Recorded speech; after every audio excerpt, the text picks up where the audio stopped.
Alright guys and gals, there's just a few things that I do want to clarify here as like a little disclaimer. One, I do understand that I am not the best Advance Wars player out there. There's still a lot of things that I need to learn and understand about competitive Advance Wars, but at the end of the day, this video is just here to have fun and to explore other games and have other games explore our game as well.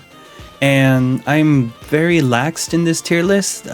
Our tier list isn't like set in stone. There's a couple tiers that change around depending on the map or the game mode. I am going to give them that every time they put a CO in a tier that has been in that tier before. But yeah, that's all I just wanted to say. This video is made for fun, for enjoyment, entertainment, and if you guys have anything you think you'd like to share or clarify, the comment section is down there for you guys to do that. But without further ado, please enjoy the video.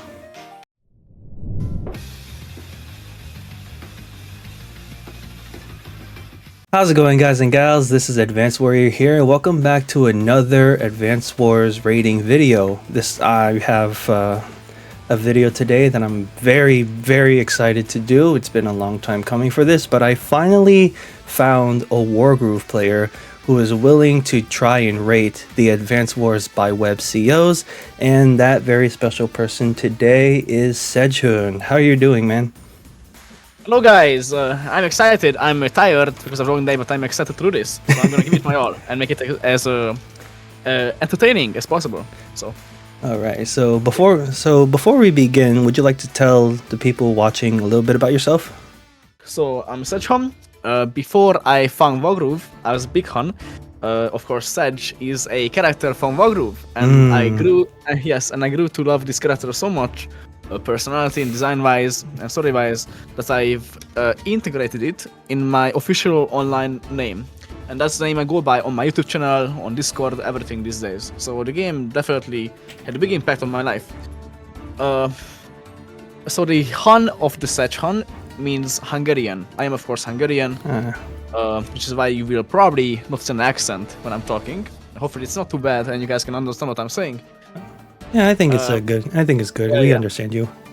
Alright. So yeah, I'm Hungarian. And I actually haven't really liked these kind of games. And I actually haven't bought the game. It was gifted to me by a friend at the time, and I was like, oh, that looks interesting. It's not my style, but you know what? I'm gonna try it out. You know, I mean, he got it for me. He's nice. It was my birthday, so why not? So I tried it, and for some reason, it just really grew on me. Like the style, the gameplay, which was flawed at the time. Over time, they fixed it up, but it just grew on me, and it became one of my favorite games, at least. Especially strategy-wise. In that aspect, it was my number one, and still is today my number one game. Would you say that it war grew on you? Indeed, it's so terrible. No, it's actually perfect. Nice find. Yeah, indeed, the war grew on me. Yeah, the war grew on you. Yeah, and you've played for how many years? Since it came out, it was gifted to me like a few months after it came out, so like I think in June of 2019. Okay. And I've been playing on and off. I was most active in 2019, 2020, 2021. Took a bit of break, and then I came back occasionally for tournaments, for events, stuff like that. And when I just felt like I needed like a mental sharpening, because these games are perfect for that kind of thing. I see. And apparently, I've been told that you are the Wargroove Community's favorite player or something like that. Well, I was so like the admin team of Wargroove in 2019, 2020, and 2021 have hosted a community choice award after each tournament. This was the Group of War 3, 4, and 5, I believe, or 4, 5, 6. Okay. And after each tournament, and we have a player, a champion who won, they did an extra event, which was the community favorite, and they had a vote to choose the favorite player.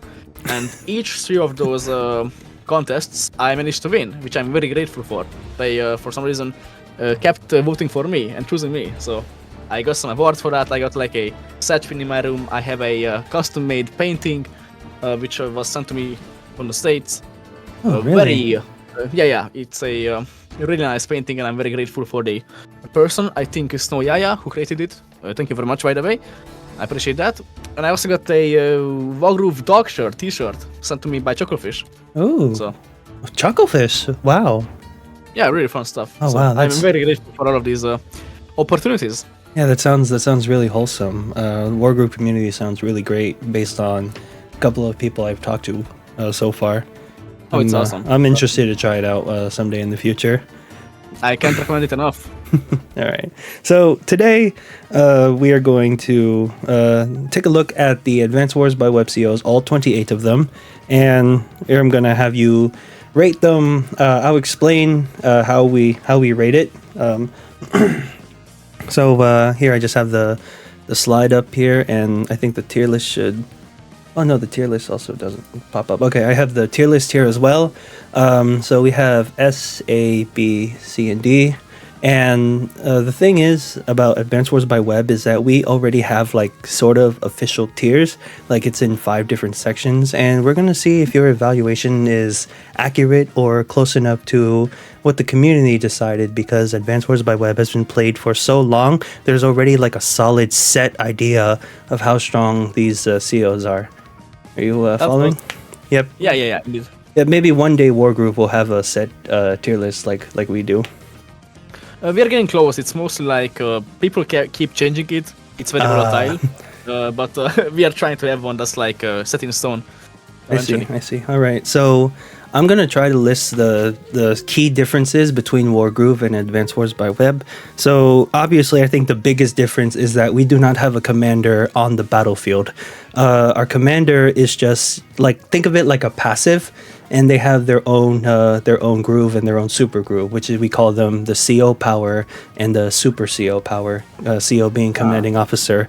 Damage is slightly less than Wargroove. Like on average, I think regular like foot soldier fight would just be like 49 damage. It's just like about half, and if there's like that's like 1 terrain star, 1 defense, like 10% defense.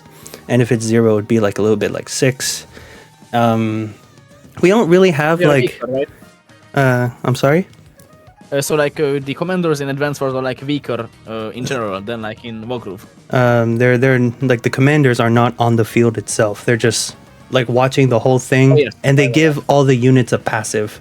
Every unit has the passive, and it will buff some. It might weaken some, just for the sake of balance. Oh yes, okay, interesting.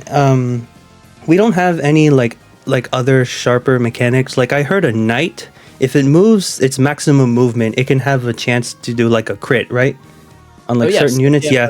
We do not have anything like that. Oh, so like there's no crit conditions. Like each unit, regardless of the circumstances, will do the same exact damage, right? Yeah, it's about the passives and the terrain involved, and that determines the damage.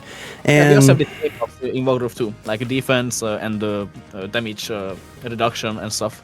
Yeah, and the other big change I can think of is that your villages that generate income are treated like units, like they can be attacked and enemies can't walk through them.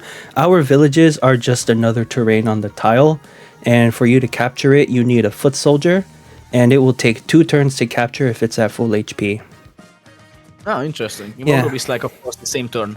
Yeah, every unit has 10 health, and each property has 20 points.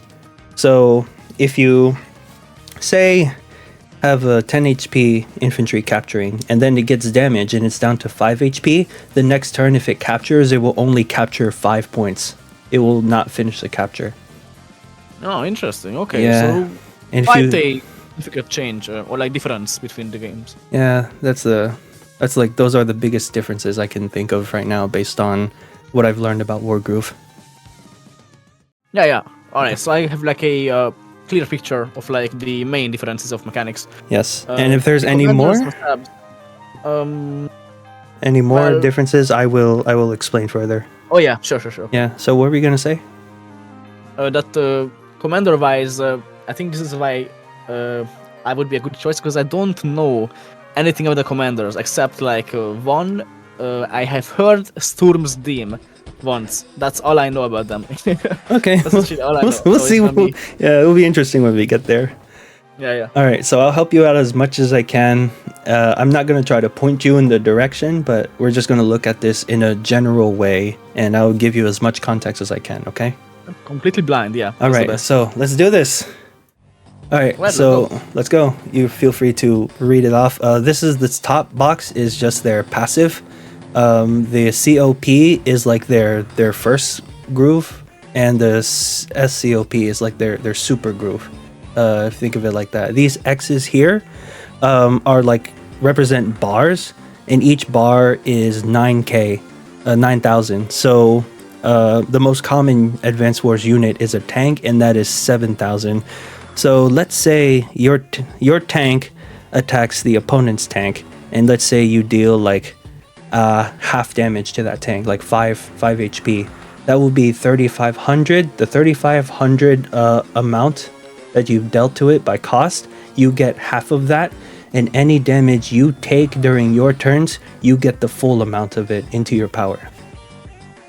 All right. So what do you think of Max so far? You can read them out loud if you'd like to, or not. Right, so should I just do a rating based on like the S rank system, or 1 to 10? Which one do you think? It's S, A, B, C, D. Okay, like that. Okay. Yeah, S would be broken. Just so you know. Yeah, of course. Yes, I know. Yes. So let's see. Direct units except full soldiers gain 20% attack. Indirect units lose 10% and have -1 range. Sounds pretty good. I think attack power and range are important. And they lose range. Yes. Yeah. So another helpful thing, cities, our villages have the most defense. But if you have 20%, it is just enough to get a guaranteed 2-hit KO if it's the same unit. Like if it's infantry, 2 infantry attacking 1 infantry on the city, guaranteed kill. If it is like 2 tanks attacking a tank on the city, guaranteed kill. If you have only 10%, then it's a 33% chance to get the kill, and leaving yourself exposed next to a heavy terrain is usually not a good idea. I see. Yes. Something I'm not sure about is what does direct units and indirect units mean? Okay, so indirect units are units that can attack from range. I think we have like just 5 of them. You have like, I can't remember from what little played about Wargroove. Okay, indirects cannot move and shoot at the same time. Okay. They have to be stationary that turn to fire, and right. their range is static. They do not gain any range unless the CO says so, but they're usually like set up mostly like deterrents, or if you're like covering a choke point or a wall. Yeah. Yes. Yeah, of course, I understand. So let's say if it was like a trebuchet in Wargroove, they have a 5 range. Okay. With this commander max, they would have 4 range and 10% less damage, right? Yes. Essentially. Okay, makes sense. Right, I can calculate based off that.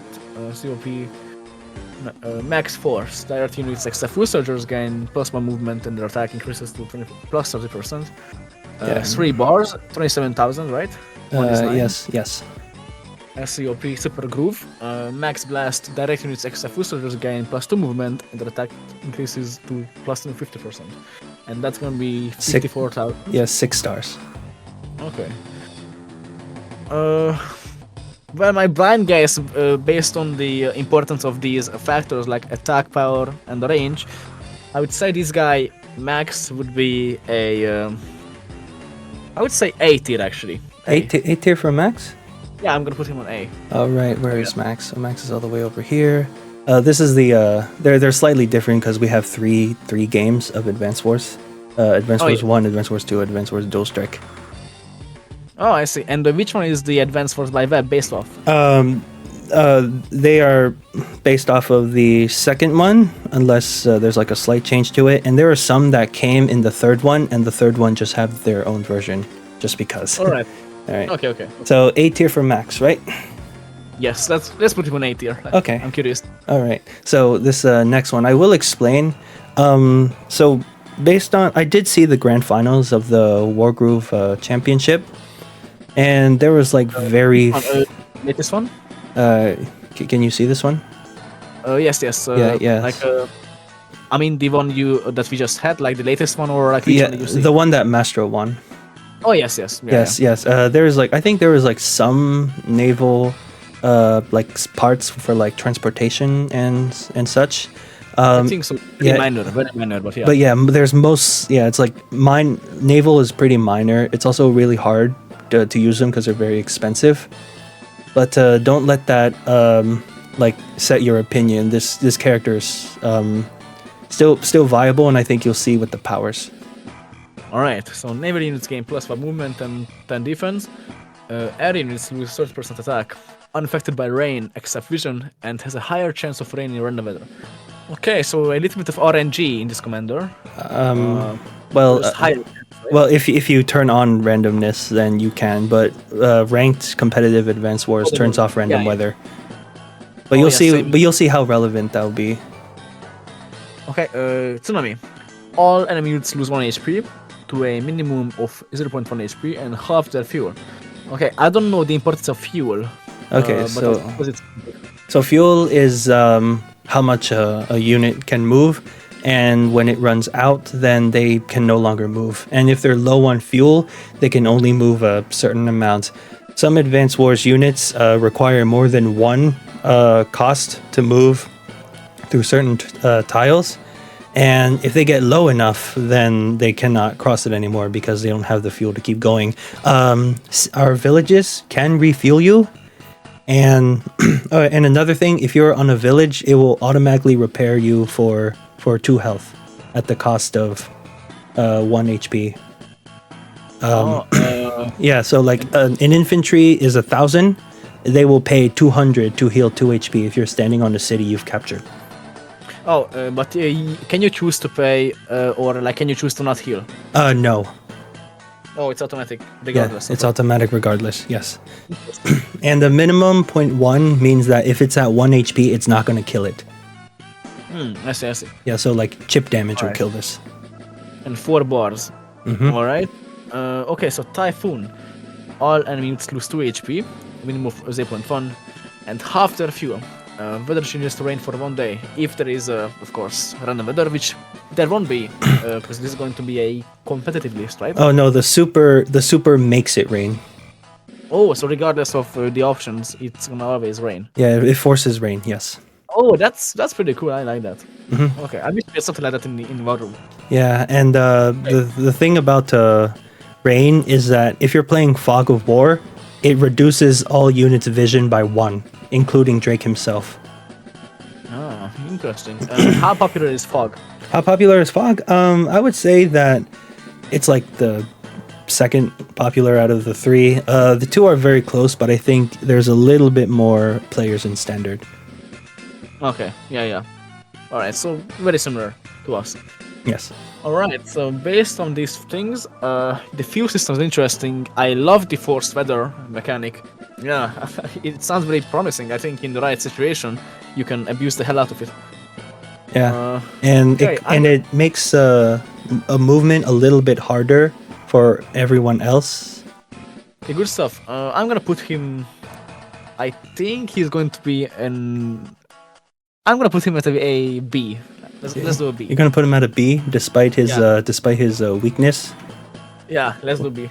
Okay, all right. So Drake will be in B tier, and at the end you can always rearrange because at the end you'll have almost all the information. All right, yeah. Let's go. All right. Next one. Ooh, cool design. Adder. Very lacking. no day-to-day abilities. All in his game, 1 movement, 2 bars. Doesn't sound too good. I don't know. Oh, really? Doesn't sound. I mean, compared to the other ones. I mean, of course, this is like strong. Movement is very important, but I don't know. And remember, when they use the power, they get the plus 10% offense and defense. If you saw at the very first slide. All right. Every time they use the power. Can you remind me exactly what the bars symbolize? So like 9,000. Yes, 9,000. But like 9,000, what exactly? Like so I know how to calculate the units. And 9,000 in the cost. So let's say that a tank engagement is normally ends up in 8-5, right? So I'm gonna have to do the math here. So it's 8,500. no, just 8 and 5. Just if 2 tanks attacked each other and the first person to attack, your tank will get 8, the opponent will get 5. So 7,000 divided by 5. Sorry. 7,000 divided by 2, so that's 3,500. The person who got attacked will get the 3,500 to their charge. Oh, okay. Yeah. Okay, and then the person who made the attack is only going to get half of the damage they dealt. So like half of 35 is 1,750. I see. So from that, the player who got attacked gets 3,500, and the player who did the attacking gets 1,750. So then we're also going to look at the 2 damage that they took. So 7,000 divided by 10 times 2. So they would get 1,400 on top of their 1,750. And then I think the opponent who counterattacks gets like 700 because it's half of 1,400. Yes. Okay, and what's the difference between the small and large axes? It just represents that it is just 2 bars to get the little one, and it costs 5 bars to get the big one. And I believe the cost keeps increasing by 20%, which over time will become a lot. But Adder's bar is interesting because if you have all 5 of the bars full, you can use the CO power, the small power, to get the +1 movement, and all the excess charge will still be there. So the next turn you can pop +1 movement again. Okay, so versatile. It sounds like water, like very fast, very simple, but very strong, very fast. That's water from Wargroove. Oh, okay. It looks like that. Okay. Okay, so considering these things, I'm gonna put him at... I'd say he's gonna be an A as well. Oh, wow, you're putting him in A. Yeah, let's do A. All right, versatile. I respect it. Despite how I guess minimalist he sounds. Yeah. Based off Wargroove's commanders like water, he's very simple. He does one thing very fast, but it can be very deadly. So that's my guess. Okay. All right. You ready for the next one? Let's do it. Okay, we have Jake. Units even adding its gain 10% attack power on planes, only on planes, okay? But attack power is very strong. That could be good. COP, beat down, land indirects gain +1 range, and planes bonuses increased to 20%. Okay, so instead of the 10%, they get 20% for the small one. Yes, and with the additional using of power, it becomes 30%.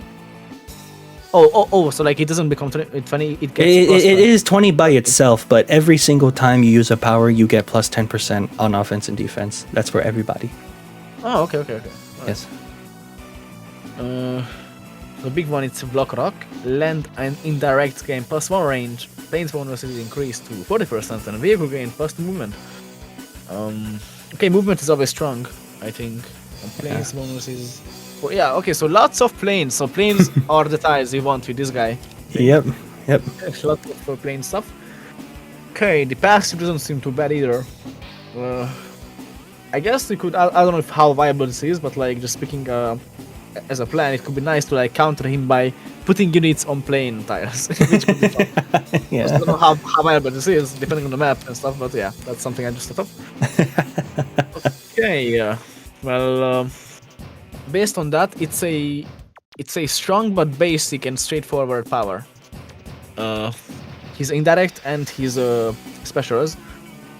It reminds me of Adder in that aspect, but I just don't know how viable it is because it's really specific. Although the movement is really good, but it's only for vehicles. So I don't know. This one's hard. Oh, really? I'm gonna put him at. I'm gonna do him for a C. A C tier? Alright, C tier for Jake. C for Jake. C for Jake. Alright, so where is Jake? C for Jake. Alright. How are you feeling so far? Not very confident. Oh, I see. I'm excited to find out at the end. It's gonna be very fun. Maybe one day I will have to do this and be in your position. Yeah, with Wargroove. I'd be down to, yeah. Oh, All right, that would be Javier. fun. All right, so I do have to explain a property that you can capture called a comm tower. And what a comm tower is, it does not give you income like a village would, but it gives your entire. If you capture it, it gives your entire army a plus 10% attack. Oh wow. Yes. Regardless of the tile.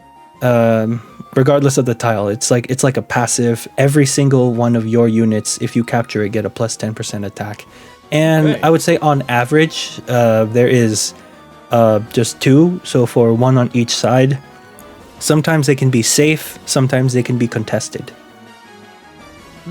Okay, so from what I can see, with this commander, you definitely want to rush the comm towers. You want to make sure you get them, and the opponent would probably want to capture them before this guy can. That's my guess. Okay, so units gain plus 20% defense against indirect units. Each comm tower grants all units an additional 10% defense. Okay, that's the passive. And against so only against indirects. And each comm tower against only installation. Okay, yeah. COP Tower Shield. Indirect defense is increased to plus 40%, and comm tower defenses are doubled. Okay, so make sure you have lots of comm towers with this guy. The bonuses, not just the defense. So his attack is also doubled. Oh, so it's like not written correctly? Yeah, so it would be like okay. just looking at his power by itself, it's doubled. So that 10% becomes 20% offense and defense, and also adding the passive 10% you get for using a power. For 3 stars, you give them 30% offense and defense. Oh, okay. I'll keep that in mind. 3 boards. So we have the special one. That's a Tower of Power. Its indirect defense is increased to 8%. Wow. And comm tower forces are tripled. It's gonna cost you 6 bars. Okay. Okay, but like, I think the best counter against this guy is to just, regardless of the opening, just rush these towers. I don't know how the game exactly works, but that's what I would do based on these things. They have a very strong specialty affinity towards comm towers. Yes. So, alright, if he has them, these seem like pretty significant buffs. So I keeping will. that in mind. I will let Yep. you know if there are no comm towers on the map. Nobody's picking him. Oh yeah, Yeah, I would just, assume. just so you know. Like, and that's why I say on average, it's like 2 comm towers on a map, so each side gets at least 1. And how common are they, like in competitive, like tournaments and stuff? I would say 2, just 2, 1 for each. Okay, That's the most like, common. But like most maps have them, right? Yes, most of them. Okay. All right. So with that kept in mind, I would put him. I'm gonna put him at A tier. He's gonna be A. A tier so for let's do Javier. Awesome, Javier. No- Where are you? A There we tier. go. There. No S tiers yet. No S Much tiers okay. yet. Yeah. You might you we'll see when we get there. Okay. All right. All right. We have grit. Great. Okay. Indirect units have +1 range and gain 20% attack. Direct units except foot soldiers lose 20%. Special is a snap attack. Indirect units gain +1 range and their attack is increased to 40%. That's gonna be 3 bars. Not too shabby. The super one is gonna be super snipe. Indirect units gain +2 range and their attack is increased to 40%. It's gonna be 6 bars, okay, for the average, for the cost. So the passive is going to be +1 range, only for the indirects, and 20% attack, while the direct ones, except soldiers, lose. Okay, so if there is a negative, I think that's gonna tank their rating. Because there are units that don't have any negative, right? There are some, yes. Yes. But what about the positive? Do you think it outweighs it or no? Yeah, that's true. Well, how numerous are the indirect units compared to the direct ones, like in an average match? The average match, well, if you're playing grit, then obviously you're gonna build a lot more artillery than tanks. And artillery are like 6k, tanks are 7k, and they have 5 movement instead of 6 like a tank. And their range is I want to say like 2 to 3. And for grit, it's like How- 2 to 4. And how viable are they for like the average commander? Say that again. Like how viable are they regardless of the commander? How good are they? Yeah. Like how viable? I will say if you can like build the good wall or find a good choke point, then yeah. I will say that there are some choke points where you would use this. You would use it on a map with a choke point. I'll let you figure out if you think like how you feel he is on an open map, because we do have some of those too. I mean, I would assume that the map makers would usually not allow choke points, right, on most maps. Most maps, yes. Okay. Okay, with all of that kept in mind, grit is going to be a. These are all hard choices, but I have to make them. Let's do B for him. Let's do B. B tier for grit. Yeah, B for grit. Yeah. All right. 1 second. There's just a lot of clicking just to get to here. All right, so B tier for grit. Mr. Drake has a partner now. Mr. Drake has a partner. Jake is all alone. Yeah, yeah, in C. All right. Hopefully, we'll see. We'll see. Next one. You'll see. All right. Hawke. Units gain 10 attack. Okay, very straightforward, very good, very nice. Yeah, with the comm tower, you get that 20%. Yep. All right. Ooh, 5 bars for the basic one. Yeah. Flak Reveal. All units gain +1 HP, and all enemy units lose 1 HP. Okay, not too bad. So like just buff your stuff up and weaken the enemy. Sounds like Dark Mercia from Wargroove. That's the exact same thing they do. Okay. Black Storm is going to be the bigger one. All units gain +2. Okay, so it's like the same thing except twice. Yeah, look at the cost. Yeah, the cost is pretty expensive. It's not twice. It's like 9 versus 5. 9 It's almost and 5. Yes. Yeah. So you would generally want the bigger one because it's not double, even though you get double the benefits. All right. Pretty straightforward. Hawke, I'm going to put this guy at a. It's HP and attack, so based on how good Mercia is in Wargroove, and the fact that they do the same thing, I'm gonna put this guy at a B as well. A B tier for Hawke. A B for Hawke. All right. 1 second. So much clicking. No rush. So where is Hawke? Oh, there he is. You said B tier, right? B, yeah, that's a B. Leaving poor Jake all alone. Yep, still alone. Yep, still alone. All right, next one. Flak? How do you say that? Flak. Flak. Alright, Flak. This guy looks like the heavy from Team Fortress 2. Alright. Okay, very nice impression. Yeah. So, luck on attacks is -9 to... Okay, so RNG commander. Yes, luck. I can see that. Yes, the average for every commander, unless it say so, is 0 to 9. Okay. So the way that this works is, it's so hard to explain. But remember when I said that there is a 49 damage on average infantry on planes? Yeah. There's always that potential 1 to 9 luck, and or 0, but But yeah, usually you most likely get +1 at least, so that makes a guaranteed kill.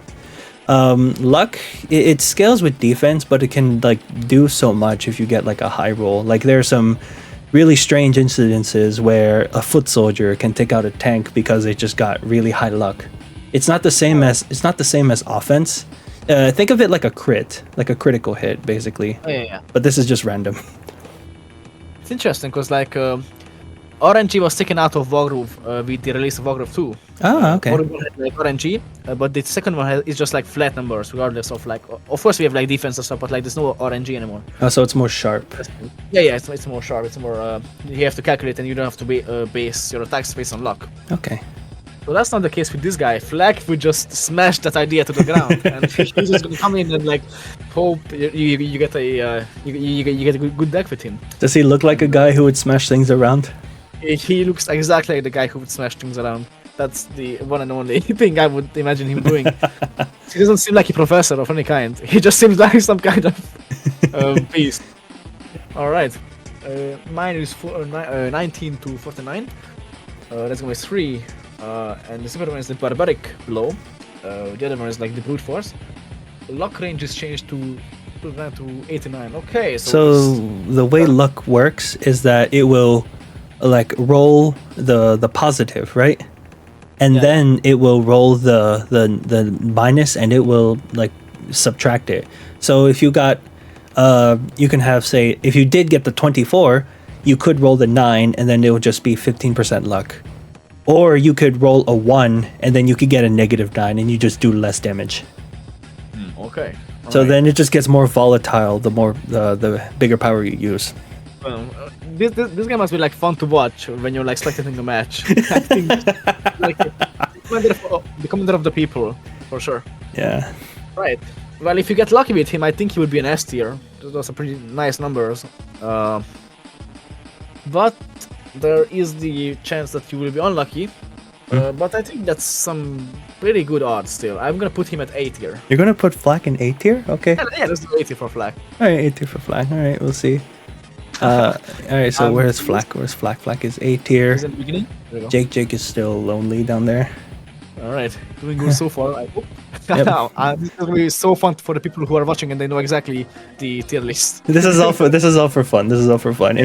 And depending on the rating, I genuinely do want to try rating Wargroove characters one day. Yeah. I saw Sneaky Dragon and Humita do it. I think they have, yeah. So if you're up for it, we can arrange something. Oh yeah, definitely. Alright, we have Colin. Alright. Colin. Unit cost. Okay, so this is like Nuro from Wargroove, a economy commander, all about money. Unit cost is reduced to 80%, 20% cheaper, but lose -1 attack. Okay, so they are all about money, but they lose some attack. And this is a constant debuff, so the attacking power is gonna be always weaker when you're playing this commander. Okay, Gold Rush, very cheap, only 2 axes. Funds are multiplied by 1.5. Okay, not too bad. If you have an advantage, you can push that even further with this guy, I think. SAOP. Power of Money. Quite expensive. Unit attack percentage increases by 3 times funds divided by 1,000. Yes. Okay. Interesting. Mathematics there. Alright. So, I'm just gonna judge based on what I know about the importance of economy. Nuru has the exact, well, not the exact same, but like the same idea of a groove, and she is generally mid-tier, depending on the map. So I'm gonna put Colin at a, I'm gonna put him at a C actually. C tier for Colin. C, yep.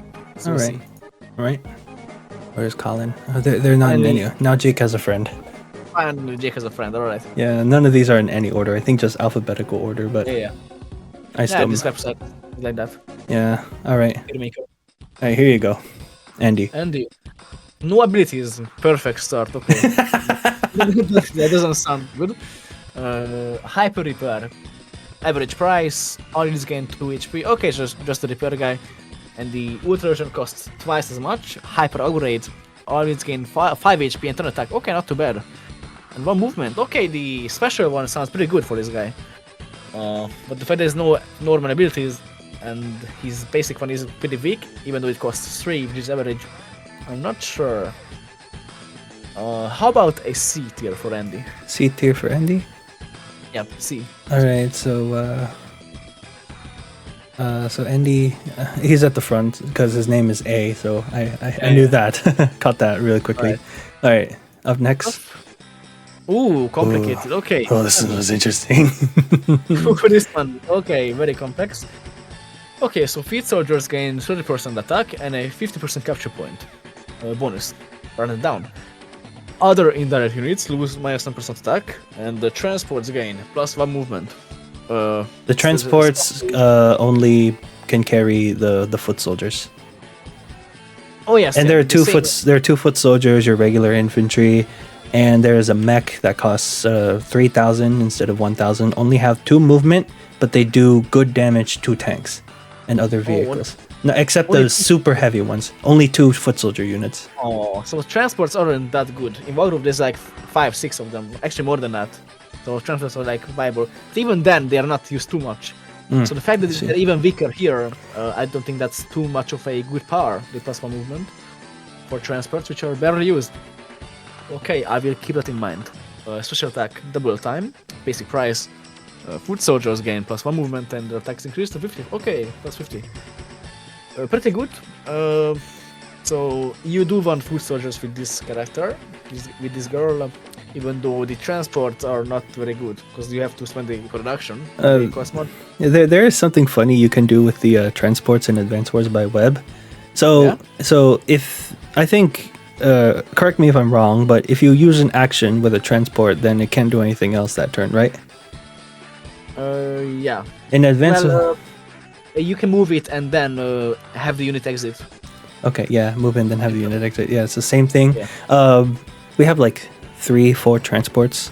What these transports can do is, if it's already moved and it already like drops someone off, for some reason Advance Wars by Web does this, not the cartridge games. You can move a foot soldier in a transport, and then you can unload it that same turn and give it +1 like movement for that turn.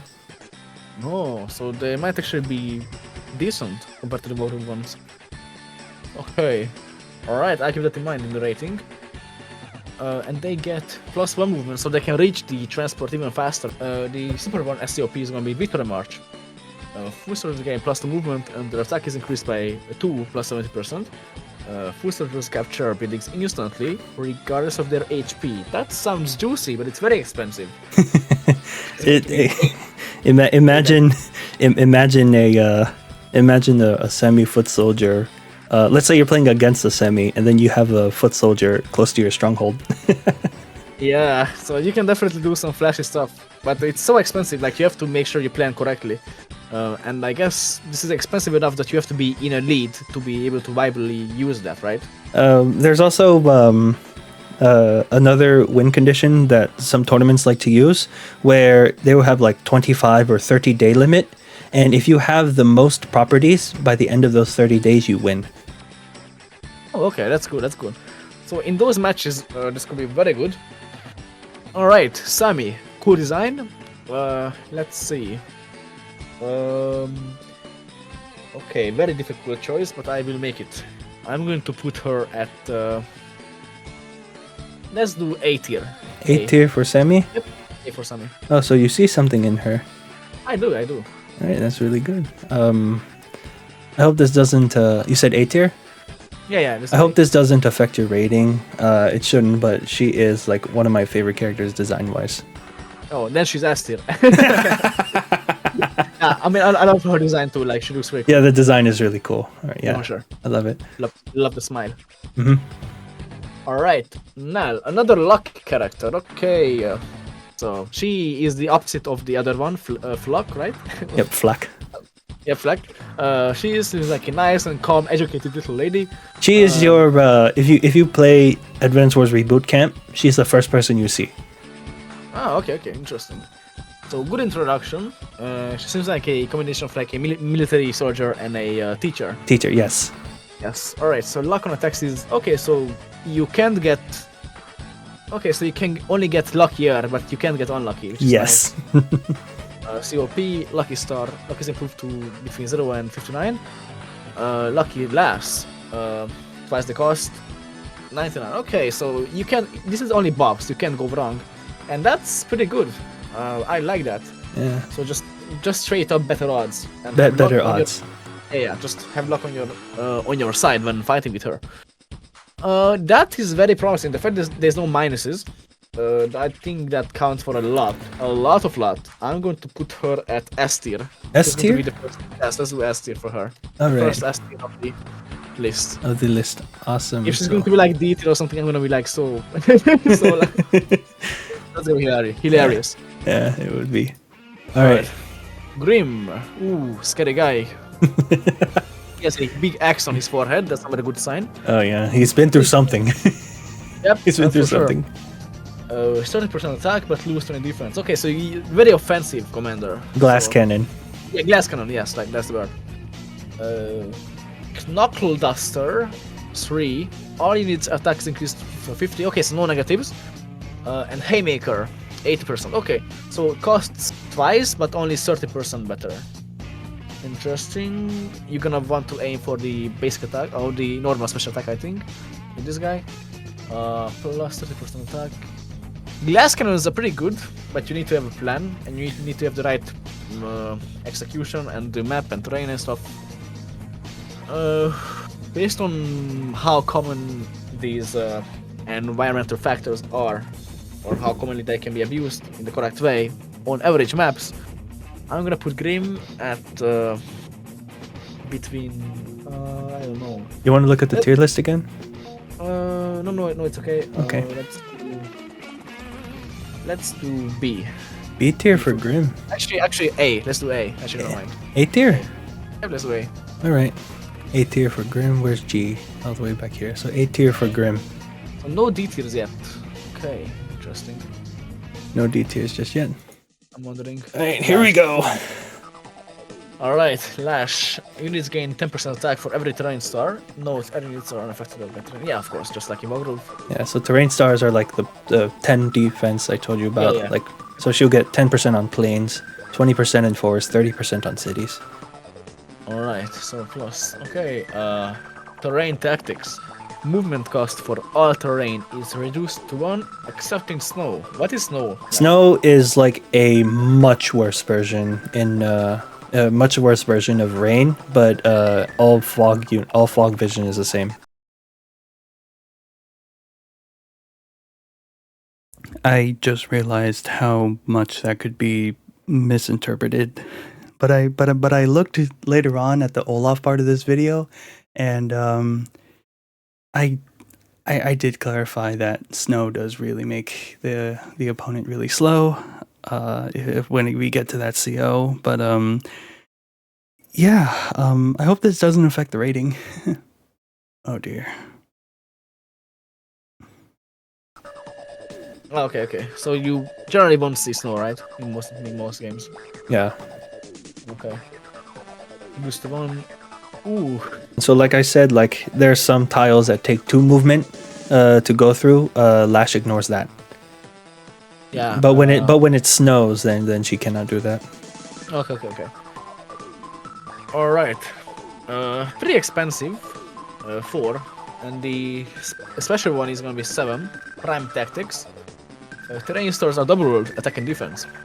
Movement cost over all terrain is reduced to 1, except in snow. Okay, promising, but very expensive for what it is. Terrain stars double rolled attack and defense. Movement cost over all terrain is reduced to 1. Yeah. Okay, so. Calculating that you won't see snow in an average tournament. I don't know if that's true or not. I assume you don't see snowy maps in the tournament. Let's put her at like a. Let's do A for her. I think there's potential in this. A tier for that. All right. A tier for Lash. A lot of people in A tier. Yeah, that's for sure. She also looks really happy to be up here. You can see that little expression. Yeah, I love the expression. Yeah. All right. Up next. Okay. So far so good. Sensei. Oh, hello, Sensei. All right. He is a pilot. I'm gonna assume there's gonna be something about air units. Copsters. What are copsters? They are our lightest air unit at 9,000. And I would say on average, if a copter went up against a copter, it would be like 70 damage.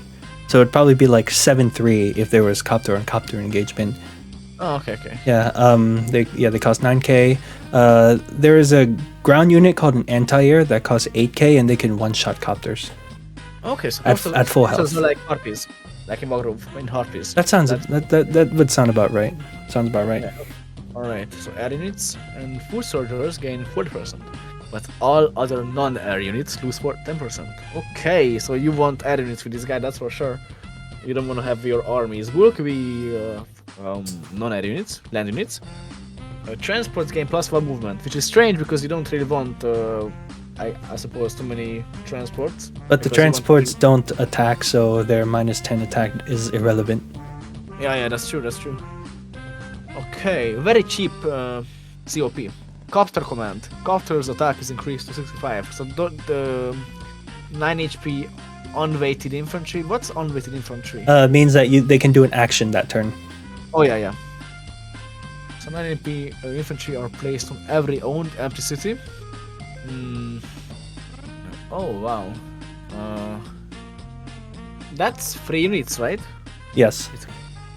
It doesn't sound half bad, even if they're not that strong. That's numbers are pretty good, especially if they are free. And that's a very cheap power too. Interesting. Airborne assault, Copter's attack is increased to 65%. 9 HP unweighted units max are placed on every round. Wow. And I don't know if you can do this in Wargroove, but there is another way to kind of like heal, I guess, but you kind of lose a unit. If you have, say, a damage unit, and you can move another unit of the same type on that damage unit, and you can merge them, and all the excess funds that you get will go to your bank. Oh yeah. So we had like some people in Wargroove complain that we don't have that in Wargroove because they love that in Advance Wars. I see. Interesting. Sounds interesting. Yeah. Okay, so he he even tells you in the game, like he's talking to his opponent in the story. I won't spoil, but he's like, "Hey, young one, did you know that if you put a damaged unit and another damaged unit together, you can make one healthy unit, and you get to keep the excess that you made." So this is the guy who actually he actually tells you what you can do with his power. That's nice. That's why they're at 9 HP, because if they're at full HP, obviously 2 of them can't merge together. Oh yes. Plus, of course, I assume they lost 10 HP because they had to land from a high place.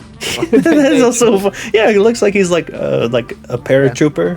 That's what I like to think. It's so funny to think, because in the animation there's 5 units per squad, so it looks like you just have 4 healthy guys and you just have one guy who's at 50%.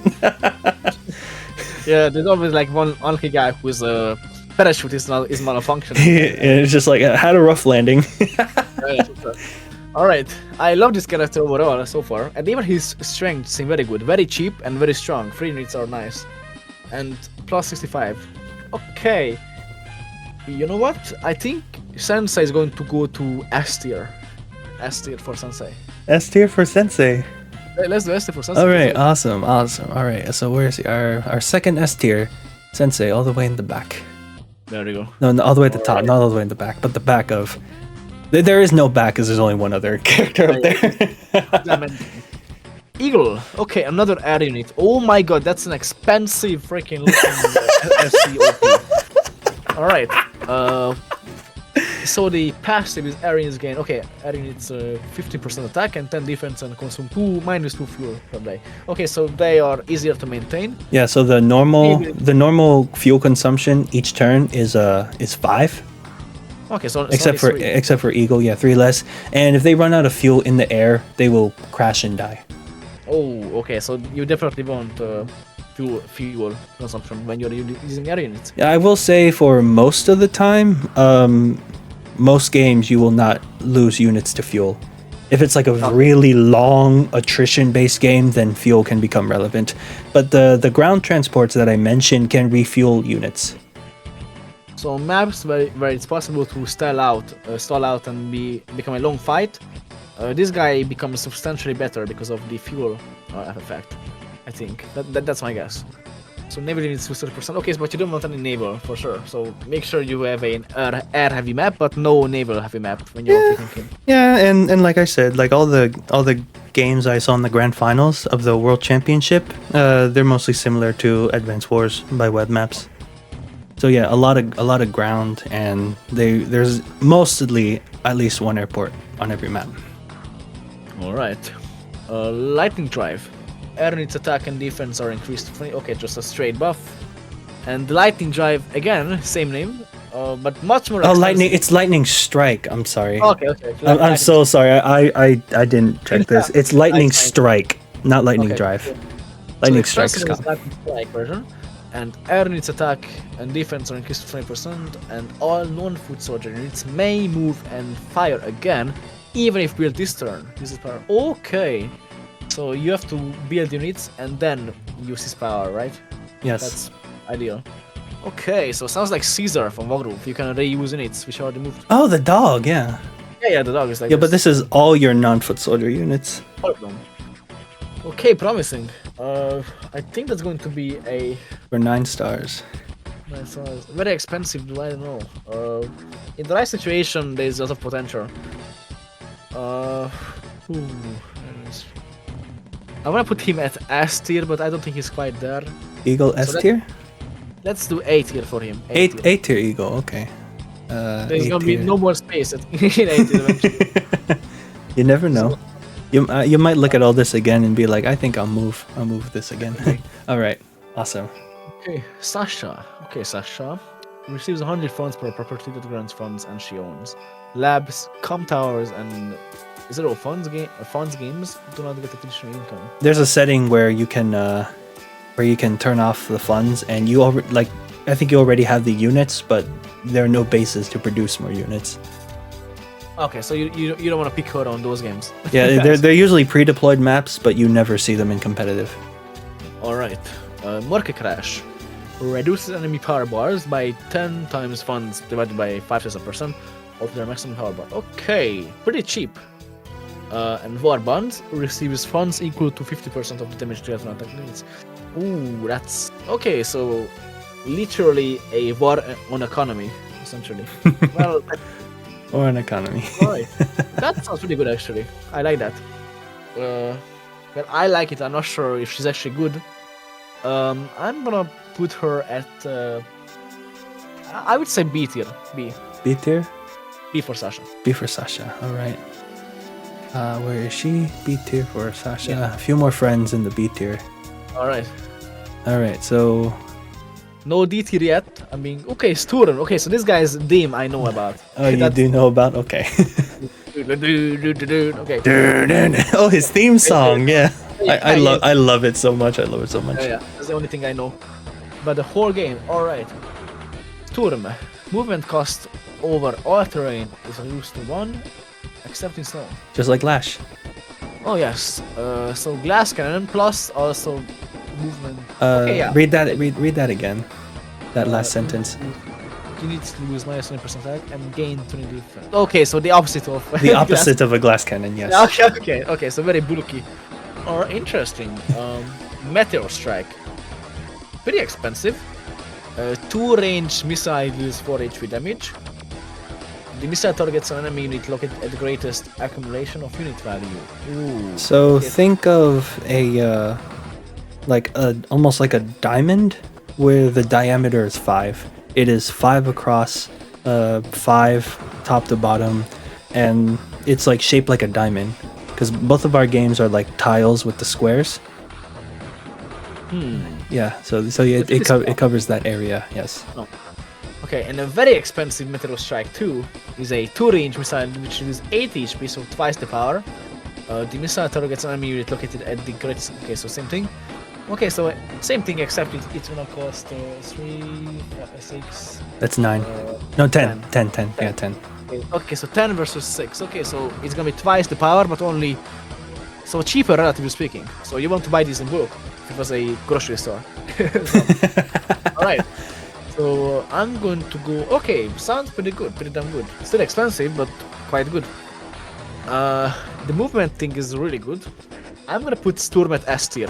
S tier for Sturm. S tier for Sturm, yeah. All right. If for nothing else, his Dim alone deserves an S tier. the mask. Yeah. Oh yeah, his mask and his theme song. Yeah, I love it both. I love both of them. Did. Sonja. Oh, okay. So some military schoolgirl. Units gain +1 vision in fog of war, have hidden HP, and counterattack. Okay, 1.5% more damage. Luck is reduced. Okay, okay, so basic and balanced volatility. Units gain +1 vision in fog of war. Okay, so you want her in fog. So she's like a fog commander essentially, right? Yes. Have hidden HP. Hidden HP. Okay, so yeah, of course. So she. It's just a question mark over all her units. So you don't really see too many fogs in a tournament, right? If there's a tournament that is for like most tournaments just keep to one game mode, so you have an all standard game mode, all standard tournament, and an all fog tournament. Oh, okay. There rarely is there ever a tournament where it says, okay, we're gonna do standard and then we're gonna do fog for the next round. Rarely do you ever see that. Yeah, interesting. So it's gonna either be consistently standard or consistently fog. In that case, this is very specific, and I'm doing my rating based on general reliability. So I'm gonna do. I think Sonja is going to be our first F tier. Unfortunately for Sonja, she's gonna be F tier. Okay. I will say, depending on your rating, if you get like, for different game modes, some of the ratings may or may not D tier. By the way, some of the ratings may be different depending on the game mode, but I will give you either if you guess it right. All right. So yeah, D tier for Sonja. Now, question is, will she have a friend? I think so. There's a few more to go. Just a few more. Rachel. Unit super 1 HP extra. Note liable for cost. Okay, so you get extra, but you also get charge for it. Yeah, it's a 3. It's 3 instead of 2. Alright. And it's automatic, like I told you. Oh yes. You don't get to choose. Okay, that's interesting. So if it was free, it would be very nice, but you get charged. So I don't know. Lucky last. Lucky improves. Okay, so you can get luckier if you want, or if you choose to do the special attack. You think she's related to Nell? She could be. That's her sister. That's her sister. Yeah. Oh yeah. Makes sense. Same. Well, similar abilities. Covering fire. 3 2-range missiles deal. See. Okay, so like the Sturm missiles. Yes. The missiles target the opponent's greatest. Okay, so foot soldier HP in contrast to the Sturm one. Unit value and unit HP in that order. Okay, so very specific. And another thing, it also I guess prioritizes foot soldiers that are capturing properties. I think the way the code works is that it will see a capturing foot soldier and I think it doubles the value. So if you're in a game where it's almost the day limit and you're trying to win by capturing the most properties, this could impact that turn. Just by damaging your foot soldiers trying to capture, because if they're not healthy, they take longer to capture. See, abilities like that I really respect, because this you have to think and get yourself in a situation where that exact ability can actually come in handy enough for what it is and the cost and stuff. So I love these kind of powers, is what I'm trying to say. Okay. Nice. Well, I might love it, but I'm not sure if the people agree that she's good enough to be loved. So, I don't know. I'm gonna put her at a B tier. B tier? Alright. B tier for... A B for dear little Rachel. Rachel, where is she? All the way back here. B tier. Yeah. Okay. She seems pretty happy to be in B tier. Yeah, she's alright. Is she next to her sister? Oh no. No. Her sister's all the way at the top. Yeah, she's up here. Okay. Alright. Ooh, oh my god. Okay. Look at this chunky boy. this guy has been bulking up. Okay, luck on attack is minus 14% to 29. Okay, another luck commander. Basic cost COP, overclock. Luck range is changed to 24-55. Okay, so generally a luck commander. But the system crash, which is pretty expensive, you can go up to 94%. And if you get that lucky, that could be extremely game-changing. You can also get unlucky, which is gonna tank the rating all the way to... I think that's going to be... let's do... let's do C tier. C tier? Yeah, alright, C tier. So for Jugger, C tier. Good, but like it seems like a more volatile version of the other one. Yeah, they're like more volatile than Flak. Yeah. Yeah, I think that's the best way to describe Jugger. Yep, and you don't want that. Oh, okay, so I know this guy as being XMO5's profile picture. Oh yeah, Xmo. Yeah. It's so Hachi. Yeah. So okay, so now I know the backstory of his profile picture. That's really cool. Yeah. So I would assume he likes this commander. Let's see why. Dear old XMO5 likes this commander. Unit cost reduced to 90%. 10% cheaper. It doesn't sound that good, although this is completely free. COP barter, its cost is reduced to 50%. Okay, another economic commander, but it's only good for you and not bad for the enemy, which is nice.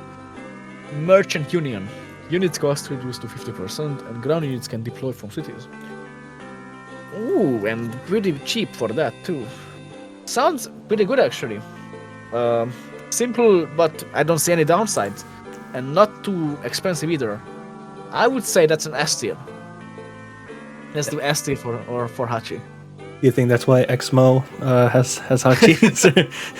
Could be. I mean, I like units that are simple, have no drawbacks, and are reasonable in the price. So. Yeah, who wouldn't? Who wouldn't? Not good.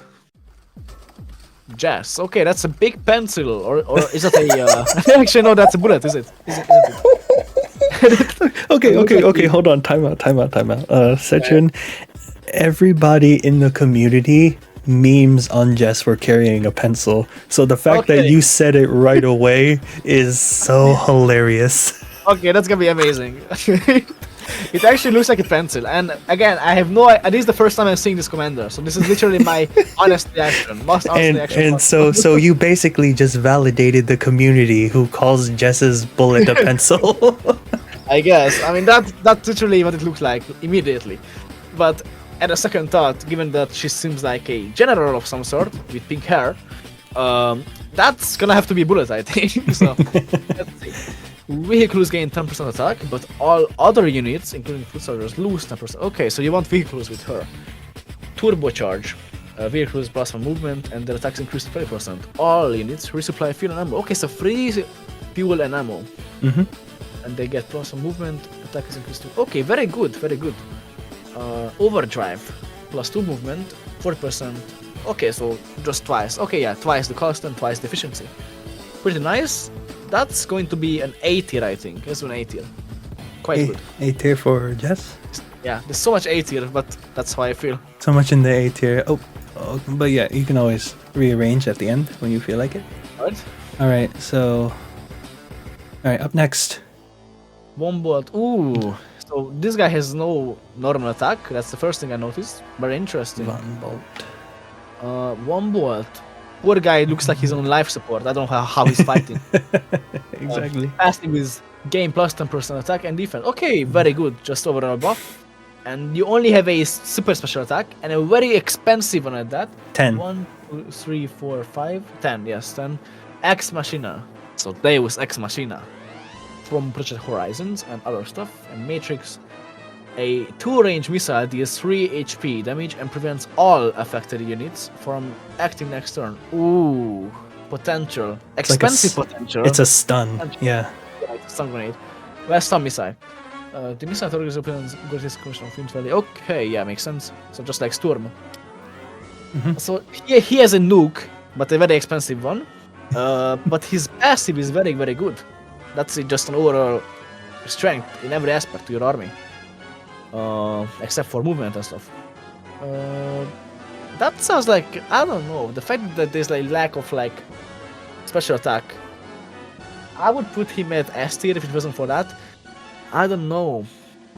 Okay, I will risk it. Let's do S tier for him. S tier for Wombolt. All right. Yep, for him. Okay, we're starting to even out the S and the B. Yep. Not so much in B. Sonja's still alone, sadly. Maybe the next 4 commanders are all D tier. We'll see. Let's see. Kanbei. Okay, Japanese. So 20% unit cost. So more to build by 20%, but gain 30 attack and defense. Okay. So you have to pay more for stuff, but they can be 30% stronger. Yes. Not bad at all. Morale boost. All units attack is increased to 40%. Okay, cost 4, a bit above average. Just a straight attack. Okay, that sounds good. A bit expensive, but very good. Samurai Spirit. All units attack is increased to 40%, defense 50. Counterattacks. Okay, just an overall offensive, and of course you get some defense too, but just a straight attack. Attack. Okay. Oh, also yeah, a bunch of defense actually, yeah. Okay, well, decent on the price for what it is. That's an S tier. I think that's an S tier. That just looks amazing. Let's do an S tier. All right, S tier for Kanbei. nothing wrong with this guy. Yeah. Hold on. Let him talk to his daughter first, telling him that she's gonna that's be. his daughter. Yeah, That's that's his daughter. Yes. All right. Okay, so they are quite far away in skill. Very far away in strength. All right, how much to say we have? All right, three more. Just three more. All right. Let's see. Right. For Kanbei, the apple fell far from the tree in this case. All right. Koal. Okay, Koal.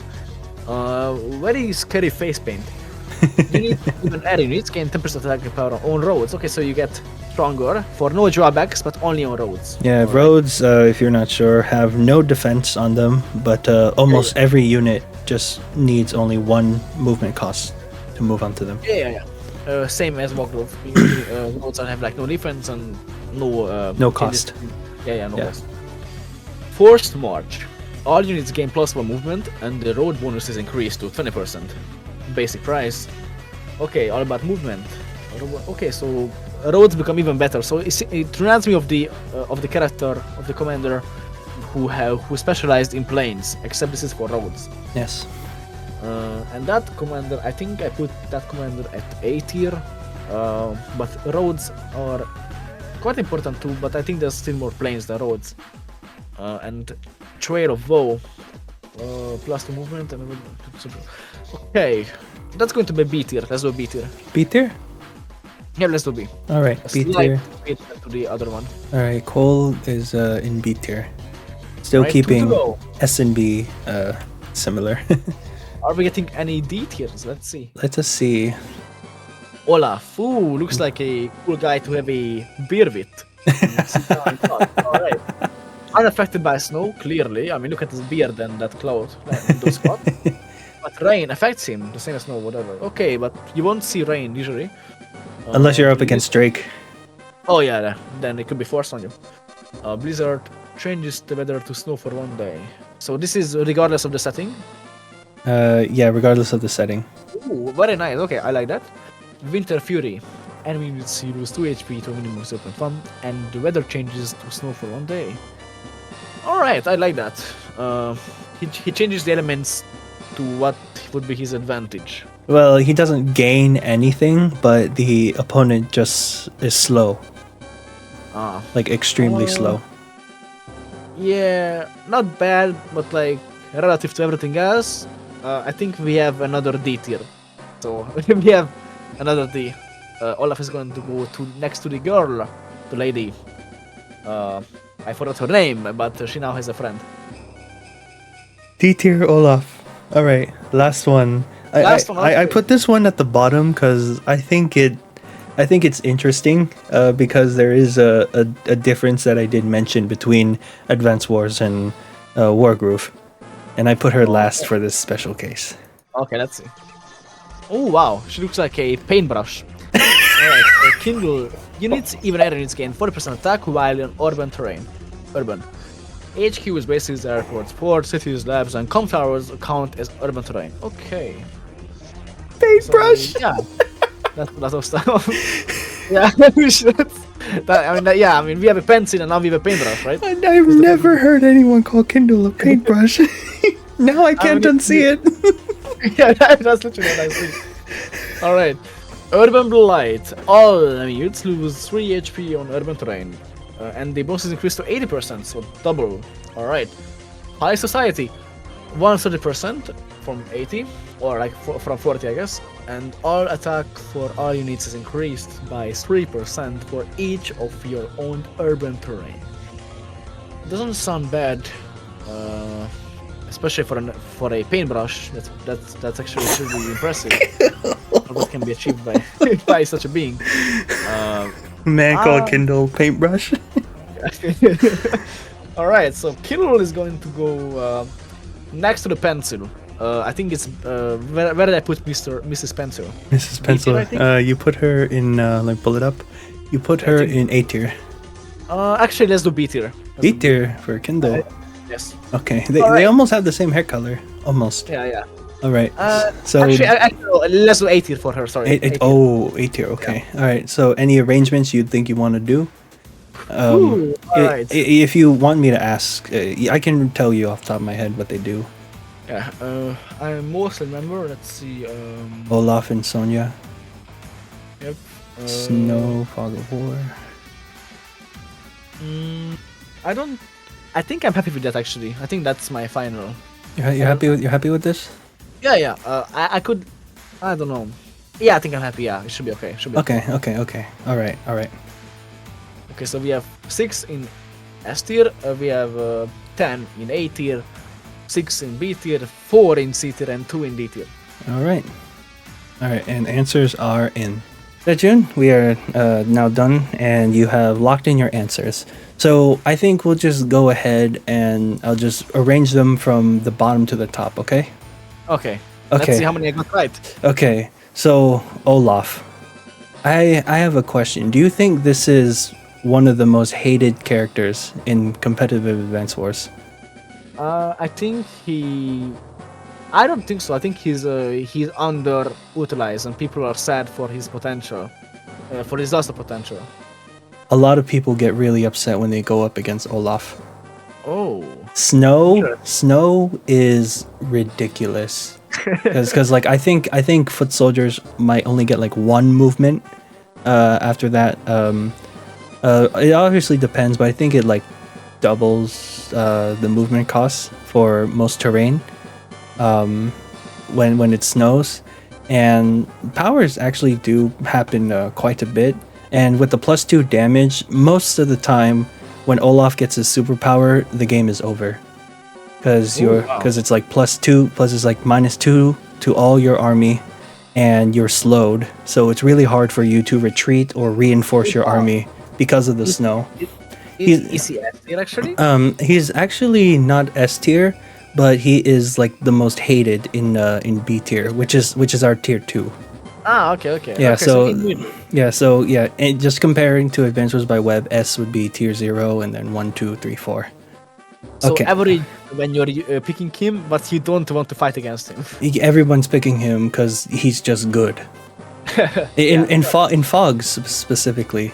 But there are some other COs where it makes like an almost interesting triangle. He's not broken, but he's hated. A lot of people hate him. All right, safe choice, All especially if you want to annoy your opponent. Oh yeah. All right. Sonja is the Fog of War specialist.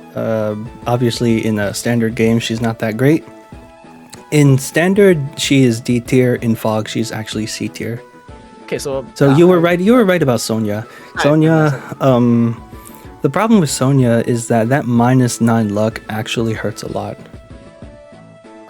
Yeah, it's really bad. The fact that like you get all this intel and you're trying to be a very sharp character. You're trying to use the intel and maybe trick your opponent with the missing HP. But if you cannot do consistent damage, then your game plan could fail on that spot if she gets that bad luck roll. Yeah, and you won't get any consistency with commanders like her, like Sonja. It's so weird. It's so weird how she's like this really intelligent, really sharp, calculating person, but she just has inconsistent attack. Yeah. So she's calculating like how inconsistent she can be. Yeah, she nailed it. That's for sure. Yeah, there's so many games where Sonja can lose a game because a unit survives at 1 HP because she didn't get the luck. So she could be she's D tier in standard, C in Fog, but I said I'll give you either, so you're right about her. Oh yeah, baby, we got one correct. Yes. Jugger. Remember how I told you how like having inconsistent luck is bad? Yeah. Jugger's just the worst out of all the luck seals. It is like way too extreme to just try to get a high roll, because remember you get high first and then it rolls the negative. And the only reason that team in C not D is because like if you get very lucky, it sounds pretty good. Yeah. I don't think you will get lucky too much. Yeah, he's like the equivalent of a joke character, basically. Yeah. He's like a joker. He's even silly in the game. Yeah. And jokers are like great in general, but like in strategy games, you don't really want that. Yeah, right? you don't want inconsistency.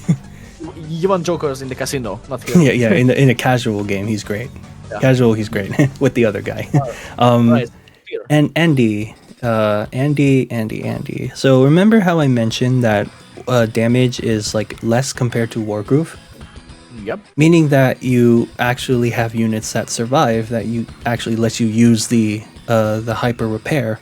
When you're playing against Andy, he actually does have a day-to-day, and his day-to-day is if you don't kill it now, you will regret it later. Oh, sounds like an A tier actually. He's not broken, but he is our tier 3. Tier 3, he is in C tier, so you are right about that. I got him. Hell yeah, let's go. Yeah, let's go. We got 2. Awesome. Good stuff. Alright. Alright, yeah. Colin. So Drake. Oh, Colin, no Colin. Yeah, they look like naval. They're both blue. They have similar caps. It's weird because Colin is Blue Moon and Drake is Green Earth. Completely different, even though like they look in the same direction. Yeah. And this one has to do with money. This one has to do with naval units. Yeah. All right, so Colin is insane. It is so ridiculous. Like there are like different levels of vehicles. Like there's a tank, and then there's medium tank, and then neo tank and mega tank. Like your opponent could have like 2 tanks, and then you could have a medium tank, but that medium tank will have nothing to contest it. Like the minus 10% attack almost doesn't matter, especially with a comm tower. And you most players just spam the normal power, which is only 2 stars, because you just keep getting money, and then you can tech up much easier than your opponent can. He's S tier, isn't he? He has to be S tier. He is absolutely S tier. He's S tier. Oh, yes. The reason I'm struggling to explain him, because S tiers are just the banned COs. You only play them for fun. Yeah. There's there's almost no tournament that lets the S tier COs play. That's funny. Yeah, we have like the same list in the Wargroove, and like there's like a ban list which you ban every single game except if your opponent specializes in an art commander. Yeah. they ban that. Like they would ban Sedge against me, of course. But like, yeah. So like in that case. So what do they have to ban against me? Because I'm Advanced Warrior. Yes. I don't know. Yeah. So I'm the I just cannot play the game then. All right. Well, I'm curious to see what you will specialize in. So one day we'll see. One day we'll see. All right, Jake. Jake is the one with the planes. Planes are very abundant, of course. Yep. Obviously map dependent. Indirects are good in the right places, and if you have like good defense for them. And planes are very abundant. It's not crazy good, but it's still good enough, especially with a comm tower. If you have a city next to 2 planes, that plus 10% each becomes 20%. You get that guaranteed city kill, which is the highest terrain star unit. That's very abundant. But very common. Yeah. So it's weird to say because he is D tier, but he is one of the best in D tier. Okay, so he's the best of the worst. Yes, you could say the best of the worst. All right, so close enough. C tier. Yeah. All right, so we already did Olaf. We're gonna do Koal. So the guy who looks like Zuko. Let's see. Yeah, Koal. Like you said, like almost similar to Jake. Like really dependent on the tile, but roads are not that abundant, and most of the time you do not want to end your turn on a road, because most times you could get one shot if the opponent has a high enough firepower from like a tech up unit. Yes, there's no defense. You don't want to leave your units on defenseless terrain. And there's something else about him that I will mention when we get to the other character. But yeah, unfortunately, it's just he's the D tier. But I would say definitely ahead of Jugger and Sonja. Okay.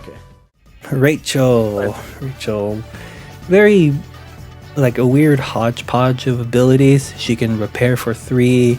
She gets a luck roll for 1 ability, and she gets missiles for her super. It's like no real I guess similarities with all of her abilities, but those seals are fun. I like those.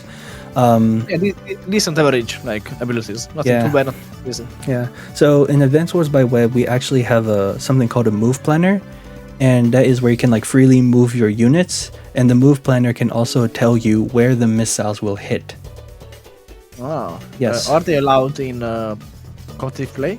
Yes, but there's in live play, you have to be really fast. Okay. But yeah, you are allowed to use the move planner. It's a tool everyone is allowed to use, and she is a C tier, surprisingly. So the damage calculator in Wargroove, like we have like the an external website which is like damage calculator. Okay. Any interaction. Okay. You cannot use that. But yeah, even without the damage calculator, the missiles are still a good ability. Like you can just like stop your opponent from doing what they need to do, because most of the time they might get set up to try and do something, and the missile is like, nope, I will hit all your guys for 3 HP, and now you're all weaker. Now you're all gonna struggle. It's just like an honor commander. Like you pick her if you're confident you're just better than the other player. She's also really good on base light maps, where there's like only 2 bases to reduce units from. Oh, she's like B or A tier there. No, she's still C tier, but she's still good. She's still good. Okay. Yeah. All right. Okay, not too bad. Yeah, so it's like bottom is like bottom, and then C is mid, B is high, A is top, S is broken. Of course. So yeah, she's mid tier. I'll say just because she's not terrible. Sasha. Sasha's interesting. Getting the plus 100 for every other property you own does add up. Even though she doesn't have any additional firepower, she's kind of like her brother Colin. Where you can eventually get the more expensive, more powerful units that your opponent might not have enough time to respond to. But she has to be weaker than her brother, right? Weaker? Yeah. Oh, yeah, weaker. How much weaker? How much weaker? She's an A tier. Oh, okay. So yeah, not that difference. Yeah. Right. Do you remember Olaf? Where if he gets the snow, the superpower, the game could be over. Sasha is just like, nope, you don't get to use it, because her power takes away the power of other COs. And that's a lot of potential, yeah. Yeah, it's really strange because she doesn't have like firepower, but she makes up in I can build this expensive unit much faster than you, and that's where she gets her strength, when the opponent doesn't have a lot of options to respond to her stronger units. Well, yeah, all right, A tier. All right, so I was like one tier away. Yeah, just one tier away. All right, Hawke. Hawke is actually one of my favorite COs, because the black wave and the black storm, just taking HP away and gaining HP for your own, is just so satisfying. It's so flashy. Yeah, like a vampire commander. Yeah. Hawke's superpower can actually turn games around. Cool design. Yeah. He only has plus 10% offense, which isn't much. With a comm tower, he gets that special 20% that's needed for cities, and you have to like survive for a long time to get his superpower, because it's like 9 stars, I think. Yeah, 9 stars when we looked at it. One of the very expensive ones, but when you pop it, like I said, you can turn games around. He is top tier in A. Okay. All right, so I'm just one level below both of these guys. Yep. All right, Grit. Grit is he's a funny one. You know, having minus 20 on your tanks. If you're doing tank on tank engagement, that really sucks. Yeah, the stronger the units, I guess, the bigger this actually matters. Yeah. So here's the interesting thing. Grit's strength depends on the map a lot. The map and the game mode. So, of course, you have to decide if you want to pick him based on the map. So that's a very strong factor.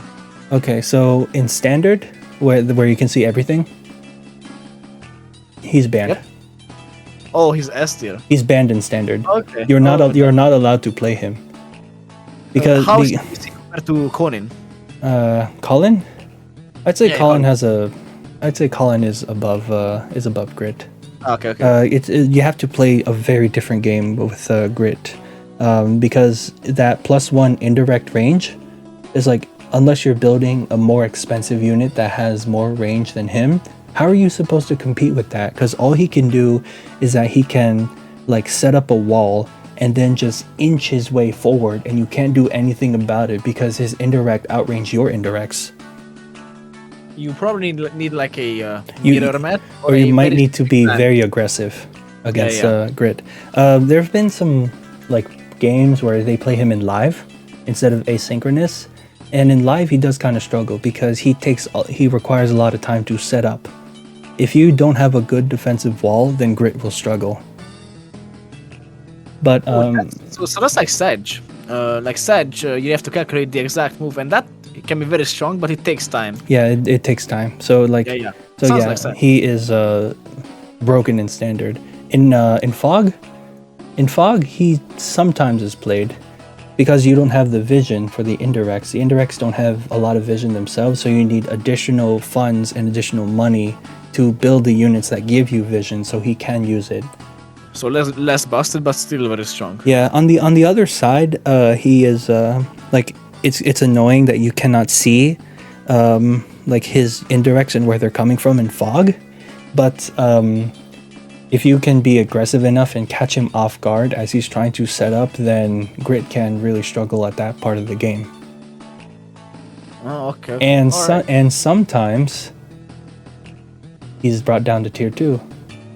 Yes, I hope he Yes, yeah, you got Grit on like the very low part, because he's not allowed in standard, but he is allowed in Fog games, and he bounces between top tier and mid tier. Alright, so I kind of got him. You depending on the kind of map. got him, but yeah, it does depend on the map. I'm gonna count it as a victory. Yeah. Plus one. I'm giving it to you. Yeah. You got Grit. Yeah. Right, that's the third, correct, right? Or Yeah, fourth, correct? he can be like he's here in standard, and both here and here in Fog. Is it the third or the fourth one I got? I think he's the third. You got 'cause I got you got Sonja, you got Andy. third one, yeah. Yeah, the third one. Alright. All right. So Drake is pretty similar to Olaf, but he makes it rain instead of making it snow. And rain is like more bearable. Right? Rain is not as bad as snow. You still get a bit more movement in rain compared to snow, and also the lack of his air unit firepower does kind of hurt him. Because I think he has to see them. Yeah, that's my guess. because he forces your opponent to like, if you build an air unit, it forces your opponent to spend 8k to build an anti-air. Because a copter is not going to instantly kill another copter. Yeah. So it's not enough. Like, we need an exact counter to that, not just its own counterpart. Yeah. But just but the plus 2 damage, but the 2 damage and the rain is still pretty good. So he's mid tier. Okay, yeah, see indeed. Between alright. Andy and between Andy and Drake, I think you could kind of go back and forth. Some people say Andy can counter Drake because he can heal from all the damage that he deals. But the way you want to play Drake is that if you're using rain, you want that 2 damage, and then you want to kill his units. That's how you counter Andy. You kill his units. You do not leave any alive. And another thing I forgot to mention about global damage, since repairing is automatic, the next turn, all their fresh units that they built or put on cities are going to pay for all those costs. And they will just have like less money that they can't afford good reinforcements. Alright. Yeah, so yeah, he's mid tier. Alright. Of course not. Yeah, we looked at Olaf, we Next looked at Hawke, Kindle, Okay, the paintbrush. Okay. the paintbrush. See. I think Kindle is probably just as hated as Olaf is, or maybe. Okay, so in Advance Wars by Web, you can look at the map results, and you can see like what characters are picked the most, right? Kindle is in such a weird spot because apparently, from what I've heard, I could be wrong, but there's a lot of people that think Kindle belongs where you put her. A lot of people think she's that. like very strong, but not Because- strong enough to ban. Yes, because there is the idea that cities are so important. The fact that if you are trying to be on a city yourself and try to hold that city, she can pop her Urban Blight and it deals 3 damage to your unit. Not only that, she also deals 3 damage to all other units. Like with Drake and Olaf, if you build a fresh unit, Kindle can use the power and it drops it to 3 HP, and then you're forced to spend that money to heal it. But because it's 3 HP, instead of 2 HP, you're just gonna have 9 HP units, and you're gonna need to spend another turn to spend your money to bring it to full HP. Yeah, to kill them. Yeah, that's something in Wargroove too. We have a unit called Witch, and they can hex, and that means they remove 10% HP of everything in the range. And that's not like strong, but like very. It can be strong, but it's very annoying because now you have to take each of those units and put them out of position to heal them. Yeah. So it's the same thing as with her. Yeah. So another funny thing about Advance Wars by Web is that when they were making the COs, they didn't make them correctly. Like there was an oversight with Kindle, and that oversight actually put her in like C tier. But recently they fixed her ability, her superpower, with that plus 3% for everything that every property she owns. Yeah. It actually adds up enough. Like it gives her like an extra 20% offense when she's using that superpower. Oh, okay. So now she's back to where she belongs. She's B tier.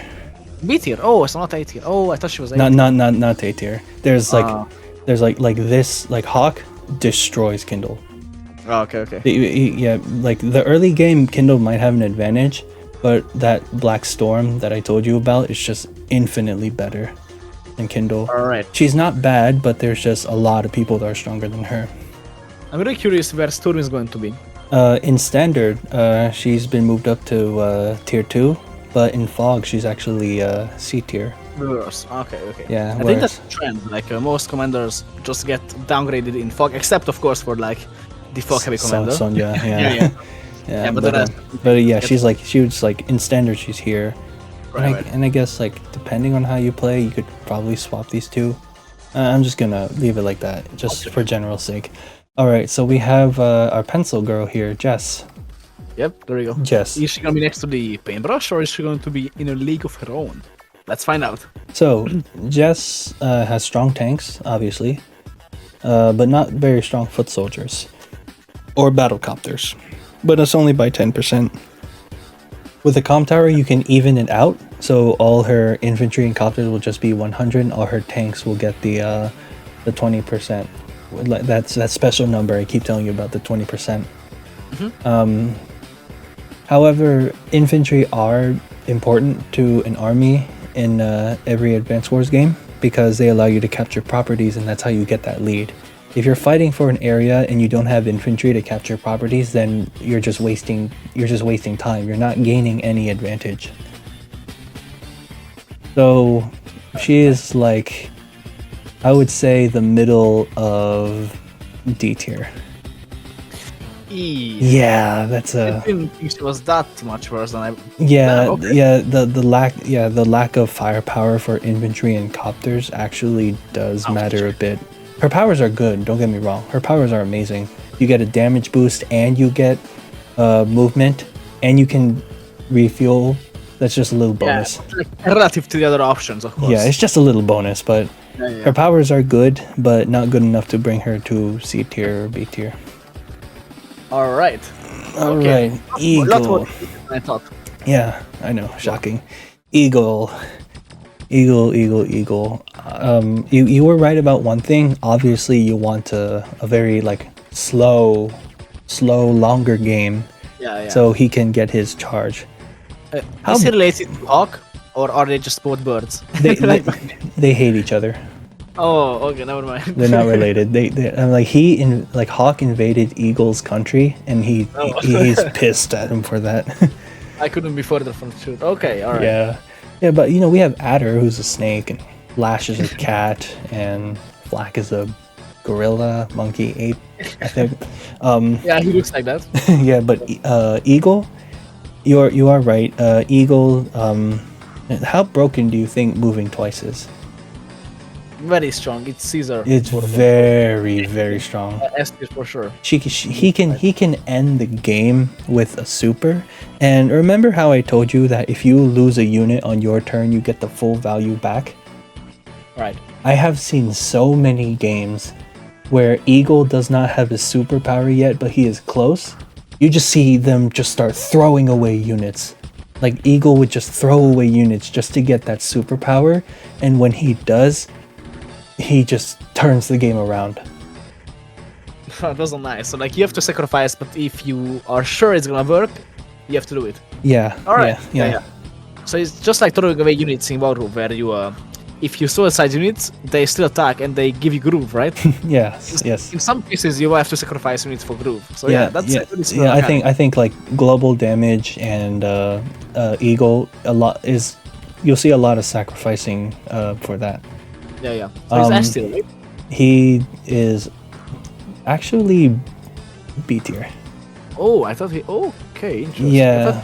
It sounds like he's like the most broken, insane. No. This is the most insane power, but remember, it's expensive.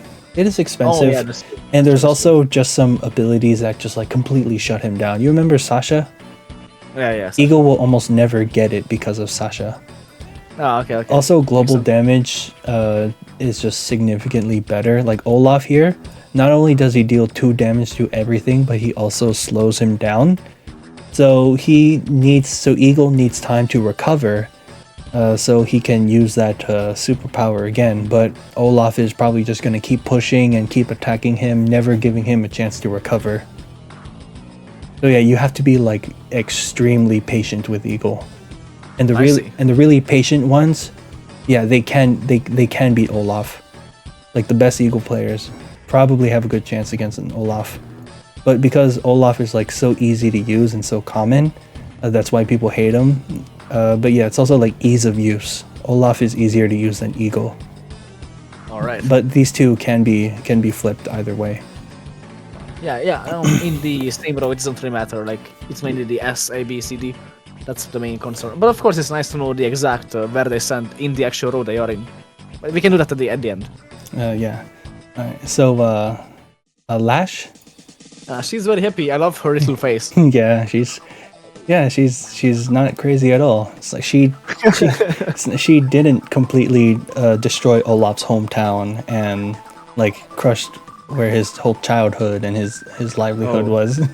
Yeah, maybe he had it coming. You never know. Oh my I don't know the backstory. Yeah, so very interesting power.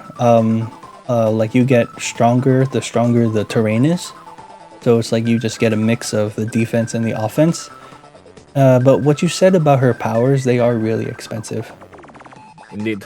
And they're not good. They are not good enough for her price. And even if she does get them, they barely impact the game. Sounds like a C tier then, actually. Yes, you are right. She is C tier. Okay, makes sense. Yeah, don't worry. She's happy with Rachel. All right. Even though I forgot what the relationship between these two were, but they did have to be on sides at one point of the game. Oh, interesting. Yep. All right. I'm gonna try. All right. Grimm. Blast cannon. Okay. Plus 30% offense, minus 20% defense. Those are pretty strong. That is like almost like a net gain. Yep. I want to tell you about a person who we do not know who he is, but he goes by Grimm Guy. Grimm Guy is someone who plays the competitive ranked ladder, only playing as Grimm. That sounds like me. I'm only playing with the S side. That guy must be like my auto count or something. Yeah. So do you know chess elo? Yeah. So the chess elo is like starts at 800 and it goes up. I think currently the highest is like 17 or 18 range right now. Like 2000? I don't know we ever got that high, but currently the highest players are like 1800 elo, right? Oh, okay.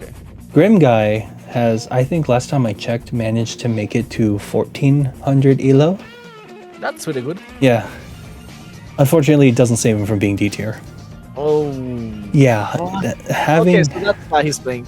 Technically, yeah. I understand that. I mean, Sedge was like very slow, the slowest group in the whole game when I was see. Yeah. So we do this to give the worst characters essentially some spotlight. So I can relate with this Grimm Guy. Yeah, probably. I don't really know where to order these two. Defense is actually really broken in Advance Wars. So it's actually very good. Defense is very broken in Advance Wars. Like if you have your own source of defense and then you stack the terrain defense on top of it, Most of the time, engagements are going to be even, or if you get attacked first, and if you have decent firepower, you can attack back, and you would be ahead on that engagement. Ah. Yeah, the way that defense is calculated is just so absurd in this game that not having it is just very detrimental. So you don't want the glass cannons? You don't want glass cannons. Alright. Yes, and I will say, watching a Grimm mirror, it's not as chaotic, but it's so sharp. Grimm mirrors are so sharp because if you mess up at least one, the glass breaks, it's full of sharp glass shards, right? yeah. Yeah. And another thing, Grimm unfortunately does not have the firepower to one-shot most units on low terrain, but most enemies, if they have decent firepower, can one-shot Grimm's units a lot easier. Okay. Grimm is just very easy to wall break, while Grimm struggles to wall break sometimes. Right. Yes, Okay. Yeah. So that's why. 30-20 is just not a good rate. Yep. Makes All sense. right. So Sami, I told you she's my most favorite character, Yep. She looks but cool. it's not gonna affect the rating. Sami is another super map dependent CO, right? So there are some formats, map layouts called mixed base, where instead of just having one defined side by each side, you could have like a base in each opposite corner, and then the opponent is the same thing. They just have their own each opposite corner, and there's like no defined fronts. Like you're fighting on every side, and sometimes there's more bases, which actually means more infantry because you need to pay for everything. It's just more expensive if you're going to try to build a vehicle, because you don't want to skip a production facility, right? In Wargroove 2, you don't want to base skip. Yeah, of course not. Yeah, because unit count is important. Yeah, unit count is important. Like even if you just can afford one soldier, just buy it because you need unit count, right? Yeah, and especially on especially on most maps where there's just like constant fighting. If you're fighting with like the cheaper infantry units, Sami is obviously gonna win. And so she's usually B tier because the lack of the tank firepower does kind of suck. Okay, so pretty good, but like not like broken. Yes. Sounds- Yes, she's not here, obviously. However, however, on mixed-base maps, like I mentioned, where there's just fighting all over the fronts, she actually does get a spot in A tier. Okay, so You got Can this. we- I'll give this to you. I'll give this to you. You got this. But like on most normal maps, it's like a slow burn. She's kind of like a slow burn. You want to get the properties, and then because you're Sami and you can capture faster, so interrupting is really hard. Really hard to interrupt Sami when she's capturing. She can use that funds to like slowly tech up to the stronger units. Oh, she has a stronger opening. essentially. Yeah, she does have a lot of stronger opening, especially with the transports. Oh yeah, you can make some fun stuff. You can make some really fun stuff happen. So You can break things. yeah, and also mechs her mechs are really good against tanks. So if you're on a terrain heavy map, mechs don't get any movement reduction no matter the terrain, so they can just keep moving through mountains and forests and rivers and all that. So yeah, on a map where infantry get to a side easier than vehicles, Sami has a good chance. All right, nice. In Okay, Fog of War, she's D tier. Yeah, I mean, of course, if you don't see, there's not too much. Yeah, especially with the Victory March. If you can't see what you're going to capture, how are you going to have a good capture? Yeah, of course, yeah. So Yeah. you So, can't rely on your power. Yeah, so like on the average tier list, she would be B tier, but her highest is A tier, where she's strongest. And in Fog, I said she's it's like a D tier. All right. Okay, let's do it. Let's do it like A. All right. Yeah, all right. So Mr. Gorilla is Mr. next. Gorilla, another Luxio. Have you noticed a trend so far with the Luxios? Yeah, a D tier. Very bad. Very, very. But he's better than Jugger. Oh, he's also D. Okay. He's better than Jugger. Yes. Yeah, I mean it's the same thing except like less volatile. It's less volatile. I would pick Flak over Jugger. In like, I guess 90% of instances. I just like more consistency. And I'm sure I guess it's like if you want to have like chaotic games, Jugger is like cool to watch. it is a fun one. Yeah, I actually did have. It wasn't an official tournament, but someone set up a tournament for fun, and it was in. We have those. It was the B tiers, and they were kind of boring because there wasn't that many, and we're like, hey, listen, I don't want to play tier 2. There's not that many COs, not a lot of variety. It gets boring. And it's like, you want to play another tier? I'm like, do you want to play Lux COs? And he's like, sure. Yeah. And we both played the Lux COs. We didn't play the other. It was so fun. It was so fun. Big fun. Did you play the robot? I'm sorry? Did you play? Did you have like a mirror with? I forgot the name. The robot. He played Flak. I played Jugger. Like okay, yeah. So you were Joey. Okay. Yeah, it was hilarious. I mean, I guess it's like a fun factor, but like in an actual match where you want to win, you don't pick these guys. Yeah. All right. So Javier, This guy looks. I introduced the idea of comm towers. Oh yeah, very important. Yes, very important. And I said on average, comm towers, there's just 2, 1 for each. If there were 4 comm towers, and that means each side gets to have 2 comm towers, Javier is banned. Oh, he's like completely S. He is broken if there are 4 comm towers on the map. Okay. So, but with 1 comm tower, he's good enough. So he's like A. He's A tier. Yes, you're right. Okay, nice. Yeah. He has the fire. He has the firepower to it's a cheap power that gives him good enough firepower and defense. So when you move in and attack, you're gonna do a lot of damage. But because I told you defense stacking is really strong, when they go in for the counter attack, it's laughable how little damage he takes. And don't you even think about building indirects against Javier. Yeah, and like when you're winning and you capture the enemy's comm tower, then he just completely overwhelms you, right? yes, and if you are against the Javier and you capture his comm tower, then he is absolutely terrible. All right, makes sense. Yeah, so the comm tower is like a mini stronghold for Javier. Yeah. Because if you lose it, you're likely to lose the game. But he is like consistently A tier with at least 1 comm tower. It looks strange. You're like, why is only 1 comm tower and you pick Javier? It's like, well, 1 is good enough for him because defense is that good. Actually, I think that's very confident. Yeah, I might put Sami. I might put Sami here because she does kind of bounce and also map dependent. All right, were there any like tournament games where there were 4 comm towers, but this guy was not banned? Not that I know of, but I know every time there's a map with 4 comm towers, people are like, okay, make sure you ban Javier. Yep. Because it's crazy. Like 20% offense and defense is insane. Sounds like okay. All right, so now we're on to our snake. We have Adder. All right. The Edgelord. Adder, if you remember, doesn't have a lot going for him. No day-to-day, but a cheap power that gives you +1 movement, and a full bar gives him +2 movement, but you can use +1/+1 consecutively if you use the small power while you have full charge. Yep. So and that's can be strong. I think that's him. Yeah, but look at Adder and compare him to all the other COs.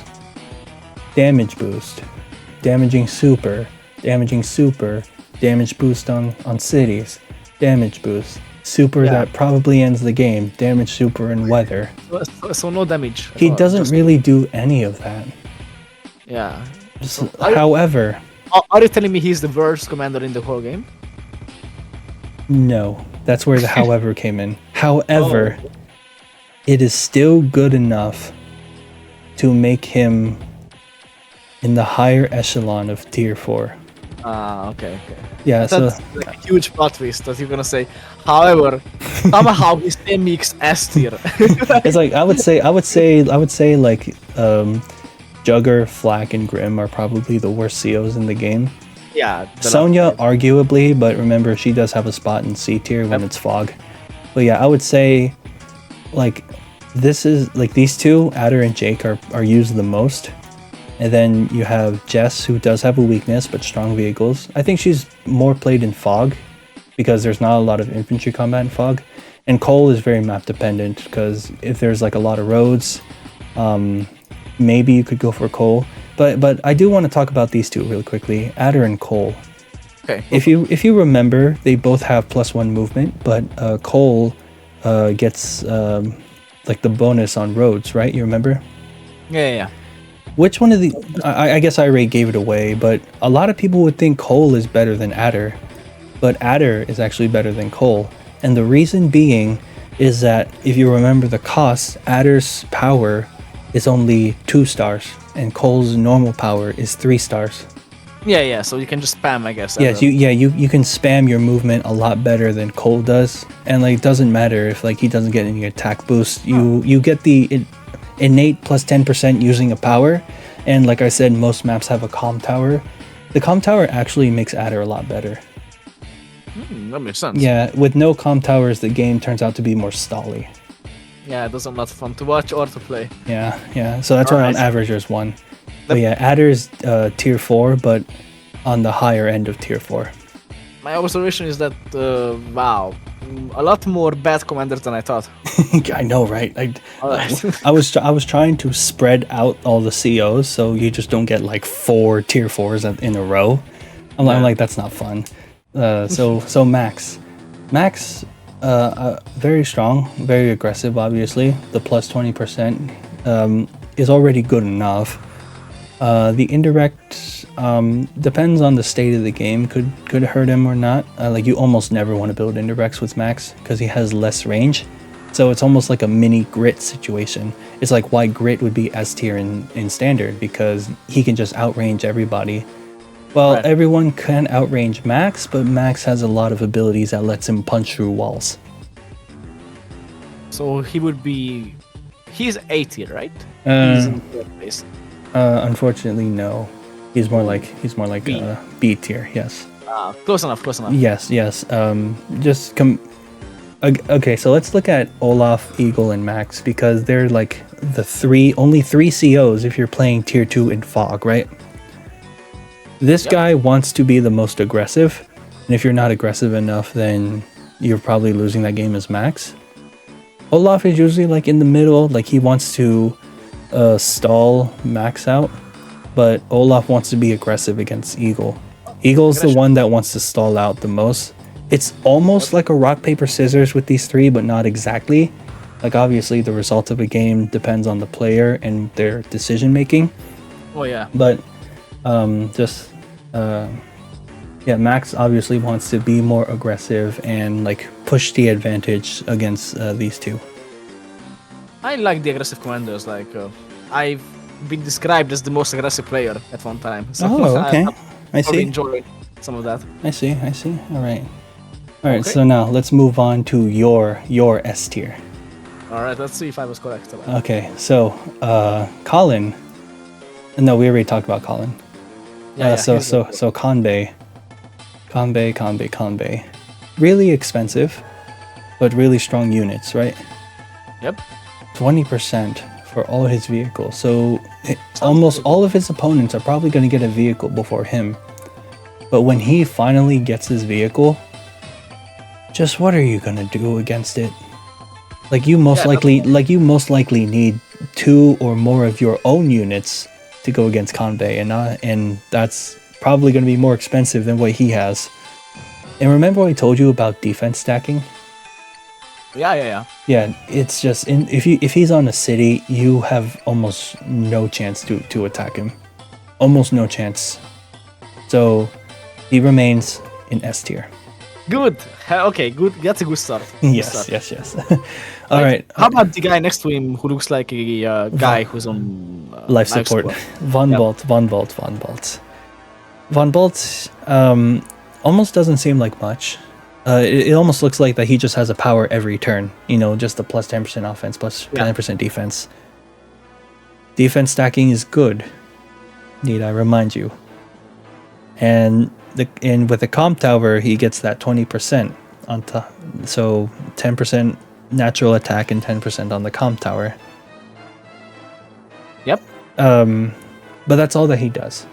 And his superpower is very, very expensive. And because it's only one, it's probably more valuable to like draw the missile away from your valuable units. Because there's people that would force like a bunch of expensive units together, and like it shoots the back line, and it doesn't impact the front line where he would normally want it. So he's not S tier. he's not S tier, but he is top tier. Okay. Yeah. Okay, so alright, I thought he seemed like an extremely bad or extremely good, and I went for the extremely good. Yeah. Close enough. And just real quickly, I think almost something like this, because there are times where Javier could be a Hawke, but remember, just like Eagle, just argue. Some would say this is more like I think what I have on the left are like the more aggressive COs, and then later on it's just like the more stally COs. All right. Okay. So it's like more on the right you win by being more aggressive. On the left you win by being more stally. Yeah. This isn't like 1-to-1. It's just how I'm trying to explain the game. Yeah, of course. All right. So Hachi. Do you remember if this guy had any downsides at all? Hachi had no downsides, I think. Yeah. What do you think of his upsides? Sounds very good to me. Good enough to be S tier. Good enough to be S tier? What about the best CO in the game?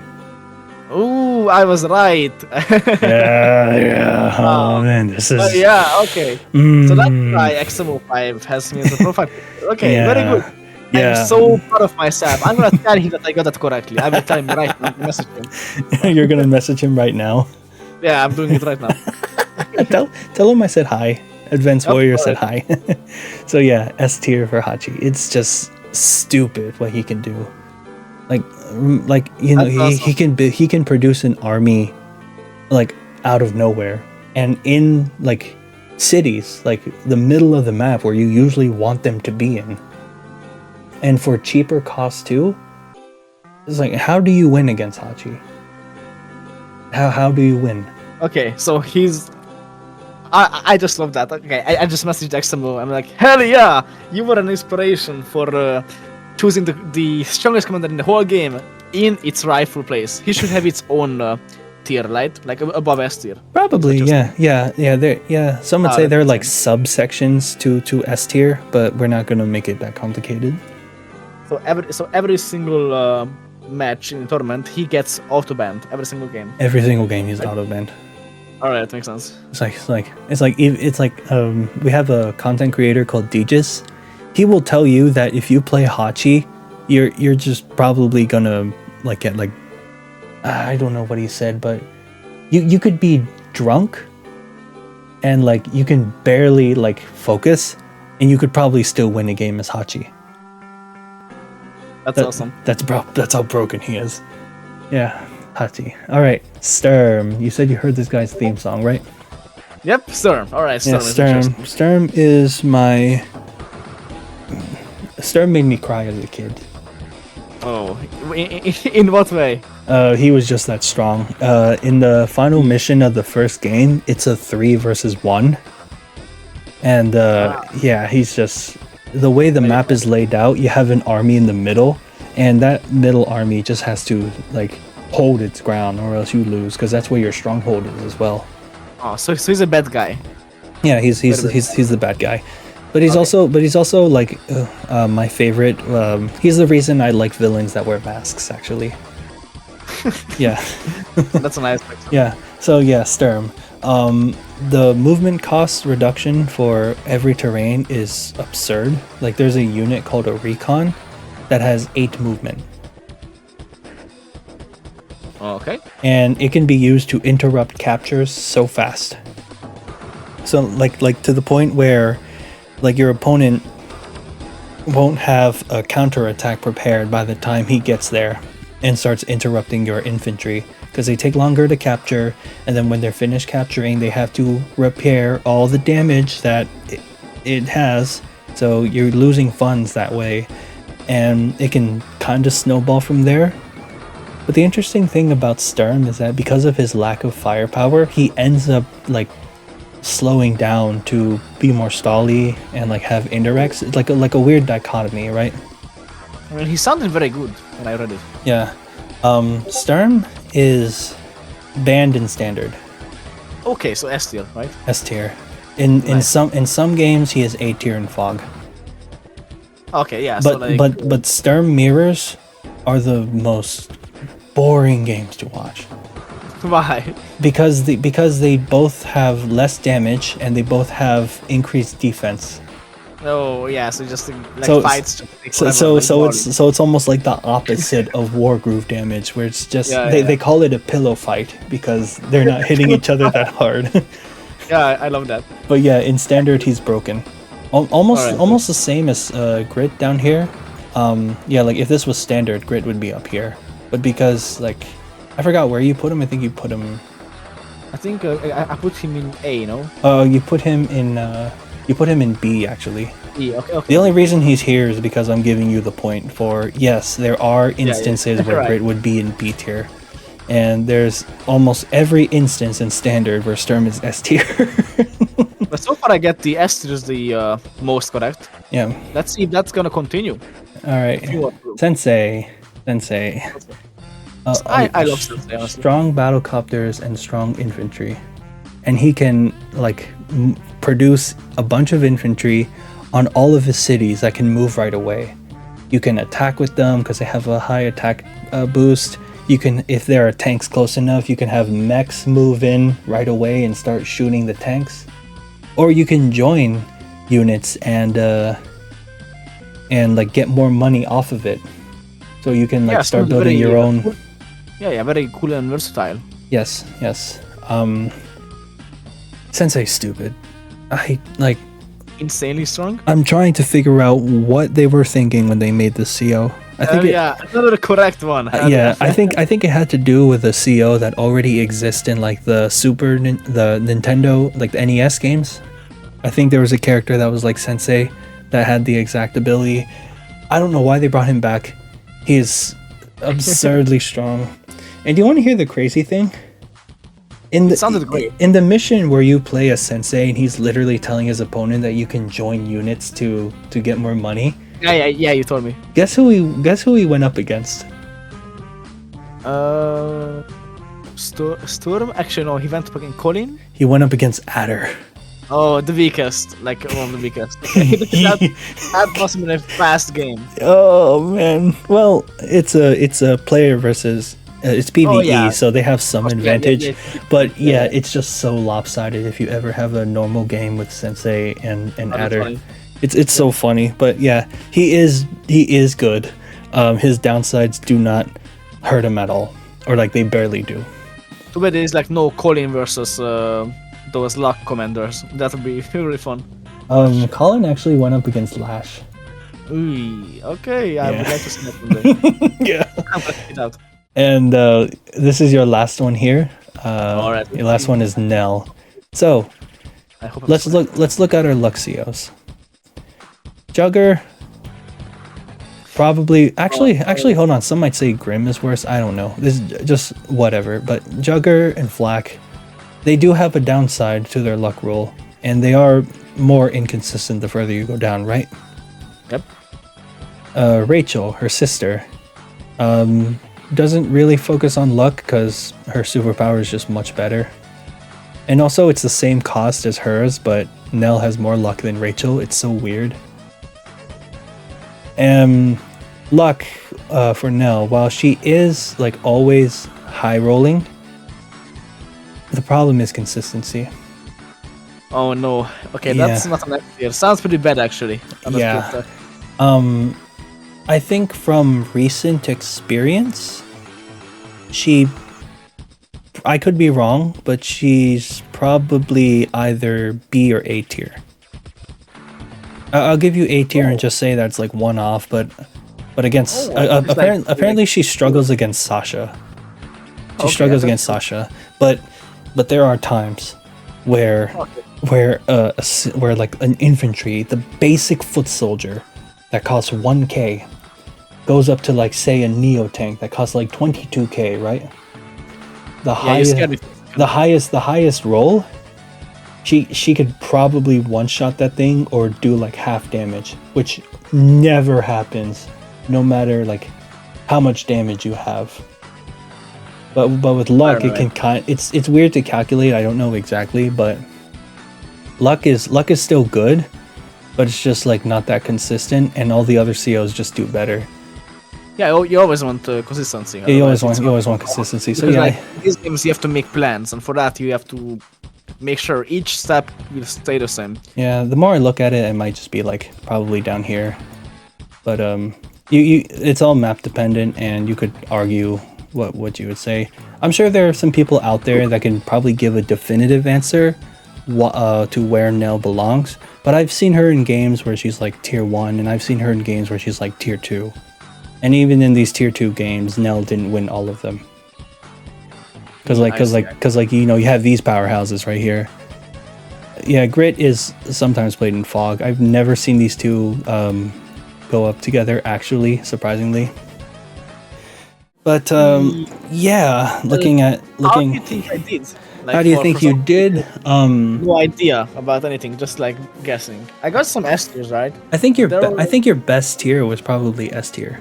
Yeah. You got Sonja right. You got.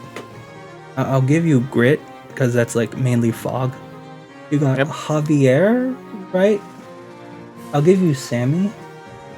And you only put.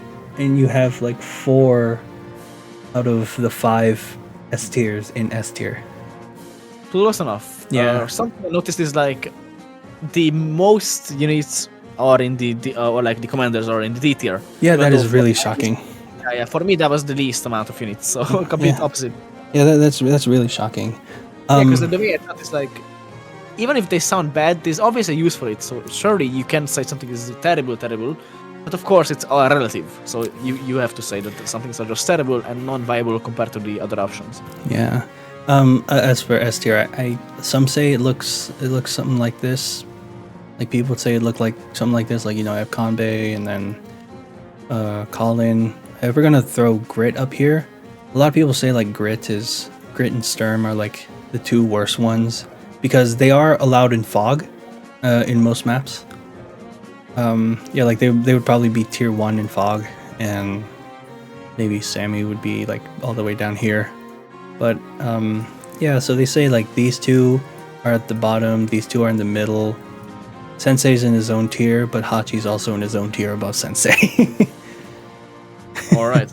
Yeah. So I love. Yeah, Sensei just sounded amazing. I'm glad Hachi is like S tier because that's the one face I saw the most, thanks to XMO.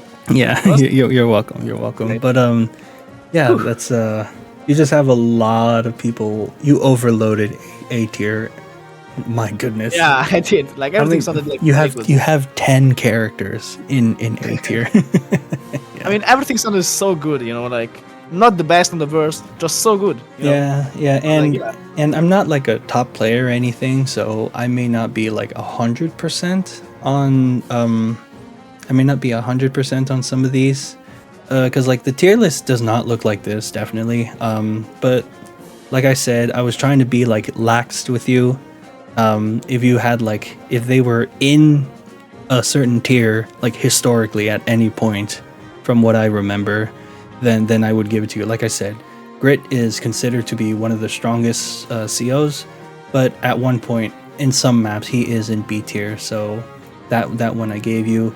Sami probably B tier, but her best map. Yeah. But in her best maps, she is A tier. All right, but at least now I have like my tier. So if I can see any more tier lists, I can compare mine to see how close I got. Yeah. All right. I do. Really yep. I do want to show you something real quickly. Okay. Yeah. Sure. What I'm showing you right now is pretty much like the average of the lists that they have. So So like if say you want to create a game but you don't know the tiers, you would usually look at this for like Reliance, right? And it's not ordered, it's just ordered alphabetically. But yeah, as you can see, the S tier is very different in standard compared to Fog. So like you see we have Grit and we have Sturm that's down in tier 1 in Fog. And then like the top 4 here are usually the best ones. Let's see here. We have Seems mostly consistent. Yeah, we have Kindle and Sami in tier 2 in standard. But we look at the Fog of War. Kindle's tier 3, Sami is tier 4. And yeah, Sonja makes the jump from tier 4 to tier 3 from standard to Fog of War. Yeah, that's actually so if anyone just like wants to see like what official tier lists are out there, this is what Advance Wars by Web provides. This is probably like not accurate based on the community, right?